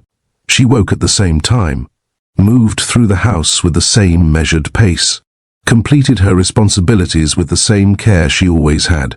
From the outside, nothing appeared broken. But the tone had shifted. She no longer lingered in shared spaces without reason. Conversations stayed contained, clear beginnings, clean endings, no extra words, no unnecessary warmth. Not cold, intentional. Nate noticed immediately. He felt it in the way she no longer filled silence for him, in how she answered questions without expanding on them, in the absence of small, unguarded moments that used to pass unnoticed. Joy wasn't punishing him. She was protecting herself. That distinction mattered, even if it hurt. She still laughed with the twins, still knelt to their level, still listened with full attention. Her care didn't diminish, but the parts of herself she'd allowed Nate to glimpse, the quiet openness, the unspoken understanding, were carefully folded away. Nate watched this with a growing ache in his chest. He wanted to say something, not to fix it, not to rush it, just to acknowledge it. But every time he considered it, he stopped himself. Because acknowledgement without repair felt empty, Joy carried herself with dignity that made confrontation impossible. She didn't look wounded. She looked resolved. That resolve wasn't rigid. It was calm, rooted. She'd been here before. She knew how to survive disappointment without collapsing into it. Late one evening, Nate found her in the kitchen reviewing the next day's schedule. He hovered in the doorway longer than necessary. She noticed. Yes? She asked, without looking up. He hesitated. You don't need to keep things so formal. Joy's pen paused. She looked at him then. Her expression was gentle, but firm. I'm not being formal, she said. I'm being careful. The honesty in her voice disarmed him. Careful, not defensive, not punitive. Careful. He nodded slowly. I understand. She held his gaze for a moment longer, as if weighing something. Then she returned to her notes. And that was the boundary. Joy wasn't closing the door on him. She was keeping it from swinging open before it was safe. The shift back didn't come through conversation. It came through routine. Small, practical moments began to soften again. Not all at once, not dramatically, but enough to be felt. Joy stayed longer in shared spaces when the twins were present. Sat at the table during meals instead of clearing dishes immediately. Joined in board games without hovering at the edges. Nate didn't comment on it. He didn't want to risk naming something fragile. Instead, he mirrored her pace. He stayed seated longer after dinner, helped with cleanup without prompting, sat nearby during bedtime routines without inserting himself. Sometimes, their shoulders brushed lightly. Neither acknowledged it. That restraint mattered. One evening, Joy handed him a mug without comment. Tea, the way he preferred it. He accepted it quietly. Thank you, he said. She nodded. A simple exchange, but it landed heavier than expected. Nate realized then that domestic intimacy didn't return through grand gestures or emotional declarations. It returned through reliability, through showing up consistently without expectation. Joy allowed these moments to exist without rushing meaning into them. She didn't pull away, but she didn't lean in either. She let trust rebuild at its own pace. The twins sensed the easing tension quickly. Their laughter grew less cautious. They moved freely between Joy and Nate again, without checking the air first. That mattered. Nate watched Joy interact with them, the same warmth, the same patience, and felt gratitude press against his ribs, not entitlement. Gratitude. One night, after the twins were asleep, Joy lingered in the living room, straightening a stack of books. Nate sat nearby, reading. The silence between them felt settled, not charged, not heavy, comfortable. "Well," Nate said quietly, eyes still on the page, "thank you for staying." Joy didn't answer right away. She set the books down carefully. "I'm here because I choose to be," she said. "Not because I feel obligated." That distinction mattered more than he could express. He nodded. "I know." She studied him for a brief moment, then returned to what she was doing. The domestic rhythm continued. Slow, deliberate, earned. And for the first time since the accusation, Nate felt something like hope. Cautious, restrained, but present. Not because things were fixed, but because they were being tended to. The tension didn't disappear. It changed. Before, it had felt volatile, like something hovering just beneath the surface, dangerous because neither of them had acknowledged it. It had pressed against boundaries, dared them to slip. Now, it waited. Joy felt the difference immediately. It showed up in the way Nate gave her space without withdrawing, in how his attention never lingered too long, never claimed familiarity he hadn't been given back. He didn't assume. That mattered. When he spoke to her now, his tone carried restraint that wasn't defensive. It was respectful. He asked instead of directing, listened instead of correcting. Joy noticed. She always noticed. The awareness between them sharpened again, but this time it didn't feel like pressure. It felt like choice. One evening, they stood side by side at the counter preparing dinner. Not close enough to touch, not far enough to ignore. Joy reached for a spice jar at the same moment Nate did. Their hands stopped, inches apart. Both froze. She inhaled slowly, aware of her pulse, the warmth of his presence. He withdrew first, not abruptly, not apologetically, just intentionally. "Sorry," he said quietly. She shook her head. "It's fine." Their eyes met. The moment held, not because of desire, but because of restraint layered on top of it. Joy realized then that what she felt wasn't urgency. It was curiosity. Curiosity about what it would feel like to be approached without assumption, to be wanted without being reduced. Nate felt it too. The shift. This wasn't the pull of impulse. It was the weight of permission not yet granted. He found himself checking his instincts constantly. When his gaze lingered too long, he redirected it. When a thought crossed a line, he stopped it there. Not because he feared rejection, because he respected the boundary she'd drawn. And that restraint, practiced, deliberate, rewired something in him. Desire no longer felt like something to act on. It felt like something to earn. Late one night, they crossed paths in the hallway again. The space between them narrowed naturally, unforced. Joy looked up at him. "Are you okay?" she asked. He hesitated. "Well." He exhaled softly. "I'm learning." She smiled, just barely. "That makes two of us." They stood there longer than necessary, not touching, not retreating, just allowing the awareness to exist without demanding resolution. Joy felt something loosen in her chest. This was different. This wasn't someone wanting access to her body or her presence without accountability. This was someone learning how to hold desire without entitlement. And that mattered more than attraction ever had. When she finally stepped away, it wasn't with urgency. It was with intention. Nate watched her go, not with hunger, but with patience. For the first time, he understood that intimacy wasn't built on proximity alone. It was built on restraint that honored choice. And if something were to happen between them, someday, it wouldn't be taken. It would be given. The confession didn't come at a dramatic moment. There was no raised voice, no urgent declaration. It arrived quietly, the way the most honest things usually did. Joy was in the living room, folding a blanket the twins had left draped over the couch. The house had settled into its evening calm. Not silent, just steady. Nate stood near the doorway longer than necessary. She felt him there before she looked up. "Yes?" she asked gently. He didn't answer right away. He stepped into the room, stopping a few feet away. Not too close, not distant either. I've been trying to figure out how to say something, he began, voice low, and every version I rehearse feels wrong. Joy straightened the blanket carefully, then set it aside. She didn't rush him. That's okay, she said. You don't have to say it perfectly. He nodded once.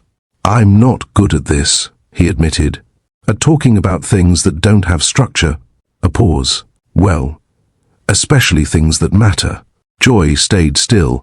He took a breath, slow, deliberate. When I accused you, he continued, it wasn't because I believed you were capable of that. Her shoulders tensed slightly, a reflex she didn't try to hide. It was because I was afraid, he said. And fear has a way of reaching for explanations that keep us from looking inward. She didn't interrupt. I've spent years controlling everything around me, he said, because control felt safer than grief, safer than uncertainty. Another pause.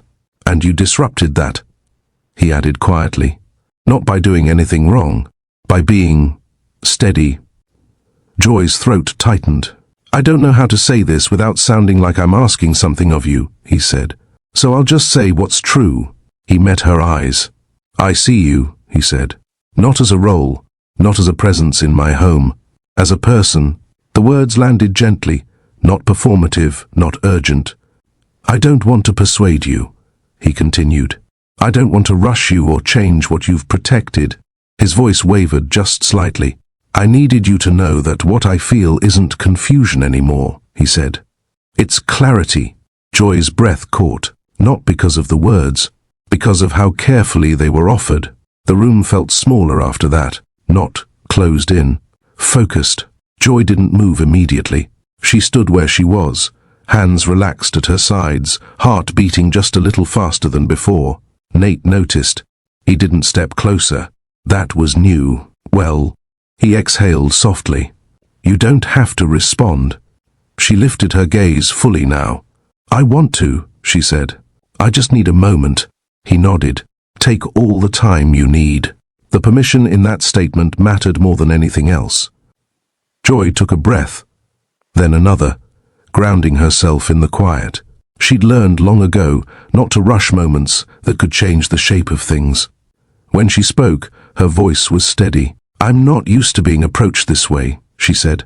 Without expectation. Nate's hands flexed slightly at his sides. He kept them there. I don't want anything from you that you don't offer freely, he said. Not now, not ever. The space between them felt deliberate. Joy studied him, really studied him, searching for urgency, entitlement, pressure. She found none. That matters, she said softly. He nodded once. She took a step forward. Just one. The movement was slow enough to be unmistakably intentional. Nate inhaled, then held his breath. She stopped again, still not close enough to touch. If I move closer, she said quietly, I need to know it won't be taken as permission for anything else. His answer came immediately. It won't, he said. I promise. The certainty in his voice didn't come from confidence. It came from restraint. Joy stepped forward again. This time, she reached out, not for his body, but for his sleeve. Her fingers brushed the fabric lightly, testing the boundary. He didn't move, didn't lean in, didn't respond beyond staying present. Her breath trembled slightly. That's new, she murmured, more to herself than to him. What is? He asked gently. Being touched without it turning into expectation. He swallowed. I'm listening, he said. She let her hand rest there a moment longer, then withdrew it slowly. The contact hadn't been about heat. It had been about trust. Joy met his eyes again, something vulnerable flickering there. Not fear, but awareness. I don't give myself easily, she said. Not because I don't feel deeply. Because I do. I know, he replied. And I don't want easy. The silence that followed wasn't charged with hunger. It was filled with permission, offered, respected, and returned. Joy didn't speak right away. She stepped back, not away from him, just enough to create space where she could breathe without the weight of being watched. She folded her arms loosely, not defensive, just grounding herself. "This part is hard," she said quietly. Nate didn't interrupt. He didn't shift closer or soften his expression in a way that asked for reassurance. He waited. Joy nodded to herself, as if bracing. "I've spent a long time convincing myself that being seen completely isn't worth the risk," she said. "Not because I don't want connection, but because I know how quickly it can turn." Her voice stayed calm, but there was a tremor beneath it. Controlled, practiced. "When people see me," she continued, "they don't always see me. They see what they think I represent, what I can give, what I might want." She inhaled slowly. "And when that image shatters, I'm the one who pays for it."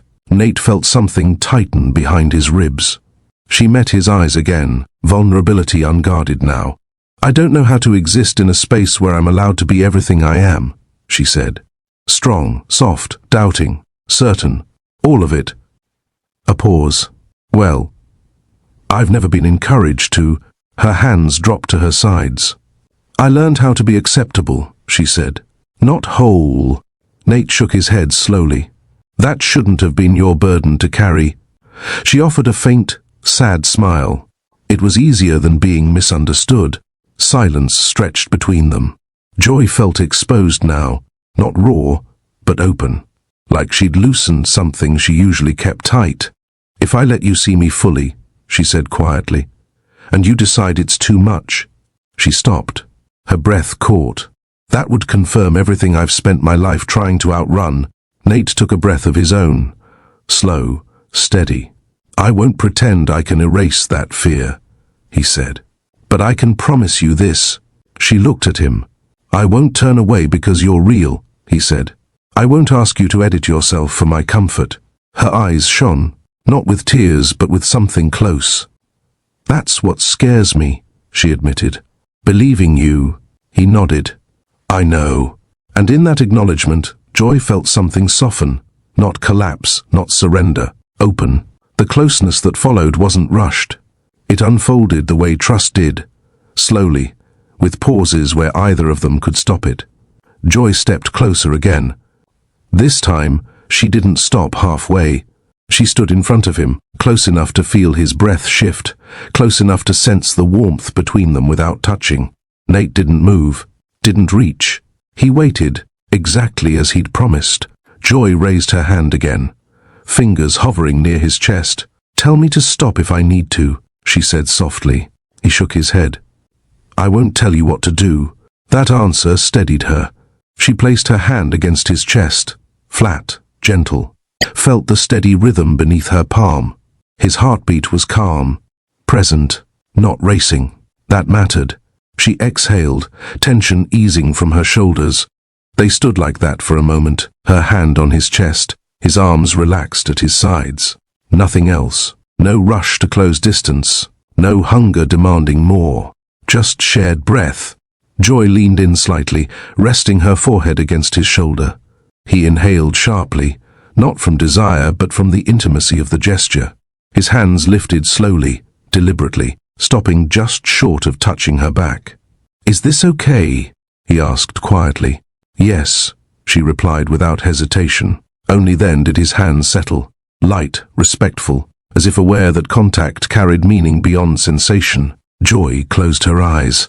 Her breathing slowed, matching his. This wasn't about bodies. It was about being held without being claimed, about closeness that didn't require performance. She stayed there longer than she expected to, longer than she usually allowed herself to remain in moments like this.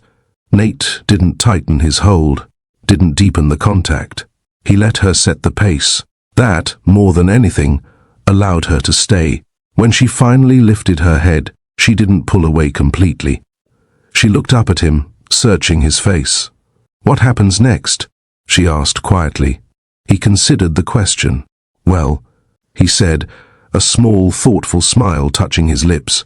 "Whatever you're comfortable with." The simplicity of the answer loosened something inside her. For the first time, intimacy didn't feel like a risk she had to manage.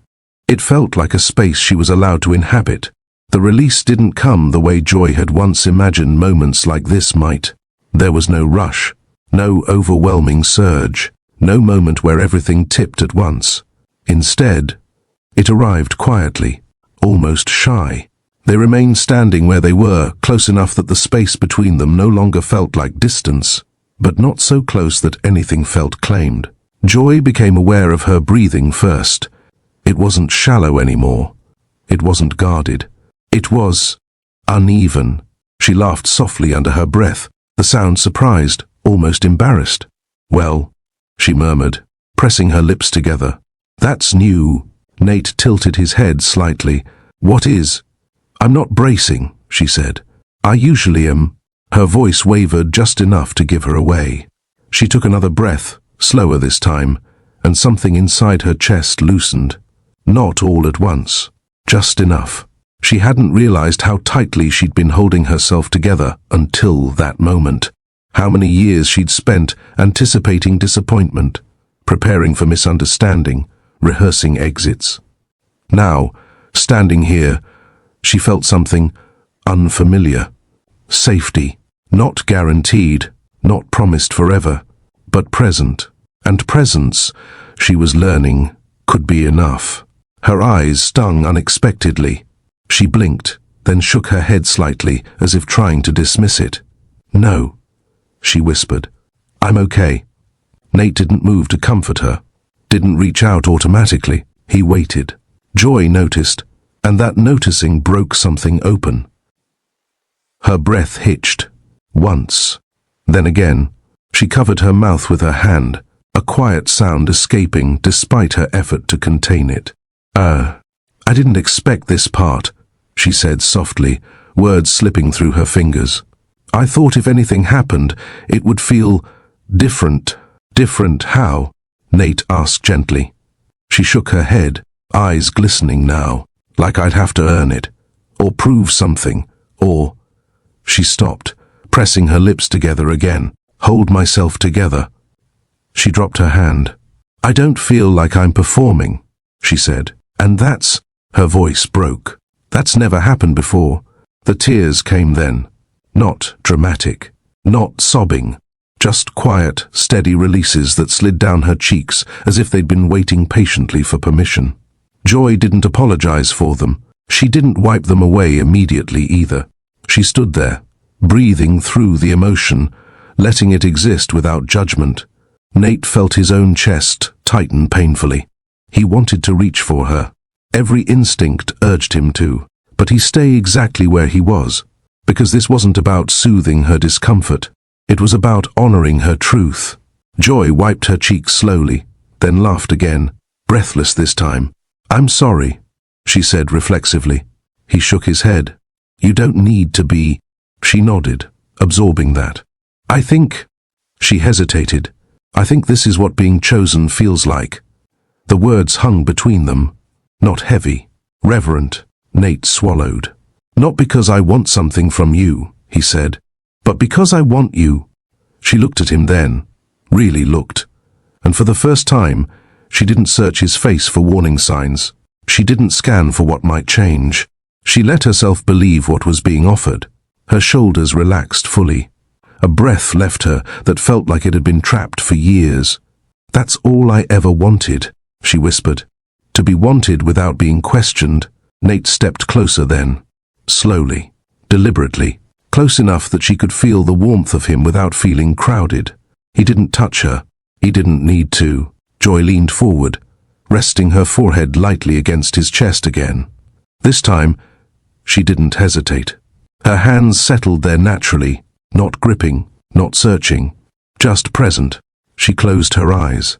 And for the first time in her life, she didn't feel like she was waiting for the moment to end. She stayed. They stayed, breathing together, standing together, letting emotion do what it had been denied for so long. When the tears finally stopped, Joy didn't pull away immediately. She just existed. Eventually, she lifted her head. Her eyes were clear now. Tired, but clear. "Thank you," she said quietly. "For what?" Nate asked. "For not rushing me," she replied. For not asking me to be smaller so this could feel easier. He nodded. Thank you for trusting me enough to stay. She considered that, then smiled, fully this time. Not guarded, not cautious, chosen.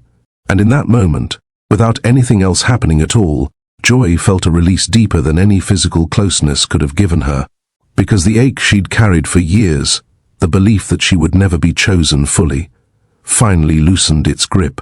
Not because someone claimed her, but because someone saw her and stayed. Children noticed before either adult acknowledged it out loud. It wasn't something Joy or Nate announced. Nothing about their dynamic changed suddenly or dramatically. There were no new routines, no declarations made at the breakfast table. But the air in the house shifted. The twins felt it almost immediately. They lingered closer to Joy now, not out of need, but comfort. They spoke more freely in her presence, interrupting each other, finishing thoughts they used to trail off from. Nate noticed it in small ways. The way they glanced between him and Joy during meals. The way they smiled when the two of them stood in the same room, even when neither spoke. It wasn't curiosity, it was recognition. Children understood tone better than words. They felt how Joy moved differently now, not guarded, not withdrawn, just settled. How Nate's posture softened when she entered a room, how his attention lingered without tension. The twins didn't ask questions, they absorbed. One afternoon, Joy sat on the floor helping with homework while Nate reviewed documents nearby. The twins moved easily between them, one leaning briefly against Joy's shoulder, the other sitting cross-legged near Nate's feet. No hesitation, no checking the air first. Joy noticed the ease and felt something warm bloom in her chest, then quickly pressed it down. She reminded herself not to read too much into moments like this. Still, she couldn't ignore it entirely. The children laughed more now. Their laughter didn't feel tentative. It came and went naturally without apology. And when Joy caught Nate watching them, really watching, she saw something in his expression she hadn't seen before. Peace, not relief. Peace. It happened on an ordinary morning. No build-up, no warning. Joy was in the kitchen, tying one of the twins' shoes before school. Her fingers worked carefully, double-checking the knot the way she always did. Hold still, she said softly. I am, the child replied, giggling, foot twitching anyway. Joy smiled, tightening the lace gently. Okay, she said. You're good. Thanks, Mom. The word slipped out. Unplanned, unfiltered. The room went quiet. Joy froze. Her hands stayed where they were, resting lightly against the shoe. Her breath caught halfway in, then out. The child's eyes widened slightly. Joy stood slowly, heart pounding. It's okay, she said quickly. Too quickly. You didn't do anything wrong. The twin glanced toward Nate, then back at Joy, uncertain. Nate stood very still. The moment stretched. Joy felt something sharp twist in her chest. Fear, grief, guilt, all tangled together. She knelt back down, steadying herself. Hey, she said gently. That was just a word. Sometimes words come out before we think. The child nodded, relieved. But Joy's pulse didn't slow, because that word hadn't felt accidental to her. It had felt revealing. Later, after the twins left for school, Joy stood alone in the kitchen, staring at nothing. She pressed her palms together. Well, she whispered to herself. That happened. She didn't know whether to feel honored or terrified. Probably both. Joy avoided Nate for most of the morning, not deliberately, just instinctively. That word echoed in her head, stirring fears she hadn't allowed herself to examine too closely. Replacement. The idea settled heavy in her chest. She had never wanted to take anyone's place, never wanted to be compared to what had come before. She respected the love that had existed in this family long before she arrived, and now, the thought scared her. When Nate finally found her in the quiet of the living room, she was standing by the window, arms folded loosely. Joy, he said gently. She turned, bracing herself. I didn't plan for that, she said immediately. I would never encourage it. I don't want them to feel like, I know, he interrupted softly. She stopped. He took a step closer, careful, respectful. They didn't replace anyone, he said. They spoke from comfort, not confusion. Her eyes stung. But what if they think? She hesitated. What if they feel like they're betraying her? Nate shook his head slowly. Love doesn't work that way. Joy exhaled shakily. I don't want to be something I'm not, she said. I don't want to hurt them by being misnamed. Nate's voice was steady. You aren't taking anything from them. You're adding. She swallowed hard. Still fear lingered. She'd spent too long being careful not to overstep, not to assume belonging she hadn't been offered. This felt bigger than her, and that terrified her. Nate didn't wait long. That evening, after dinner, he gathered the twins in the living room. Joy stood near the doorway, uncertain whether to stay or step back. He met her eyes briefly. Stay. She did. The twins sat close together on the couch, curious but calm. I want to talk about something from this morning, Nate said gently. Joy's breath caught. One of you used a word that surprised all of us, he continued. And I want you to know something important. He paused, choosing his words carefully.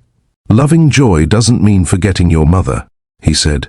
It doesn't mean replacing anyone. The twins listened intently. Joy is someone who cares for you, he said. Who shows up for you. Who chooses you. Joy felt tears sting her eyes.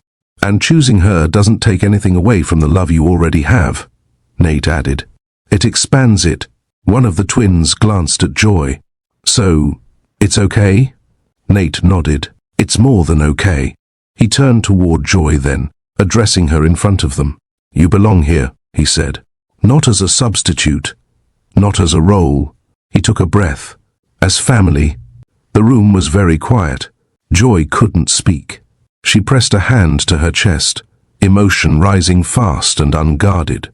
The twins smiled, small, sincere. And in that moment, Joy felt something settle that she hadn't realized she'd been carrying. Permission. Later that night, when the house had grown still, Joy sat alone for a while, letting the day settle. She thought about the girl she used to be, the one who learned how to disappear emotionally. The woman who believed being careful was the same as being safe. She'd been wrong. Safety hadn't come from shrinking. It had come from being seen, and staying anyway. Nate joined her quietly, sitting beside her without touching. Neither rushed to fill the silence. I spent a long time thinking being chosen meant being claimed, Joy said softly. Or proven worthy. Nate listened. But being chosen, she continued, is about being recognized without condition. She looked at him. And choosing yourself enough not to accept less. He nodded. They sat there, breathing in the quiet of a house that felt whole. Not perfect, but real. Joy realized something then. Worth wasn't granted by love. Love responded to worth that already existed. She hadn't become valuable because someone chose her. She'd allowed herself to be chosen because she finally believed she was. And that belief changed everything. The house held that truth gently, in the walls, in the rooms, in the lives now intertwined within it. Joy leaned back slightly, a small smile touching her lips. For the first time, she wasn't waiting for the moment to end. She was home. And that belief changed everything. The house held that truth gently, in the walls, in the rooms, in the lives now intertwined within it. Joy leaned back slightly, a small smile touching her lips. For the first time, she wasn't waiting for the moment to end. She was home. If you enjoy American Love Stories, please consider subscribing and comment what you need next. And love you all from Mr. Austin.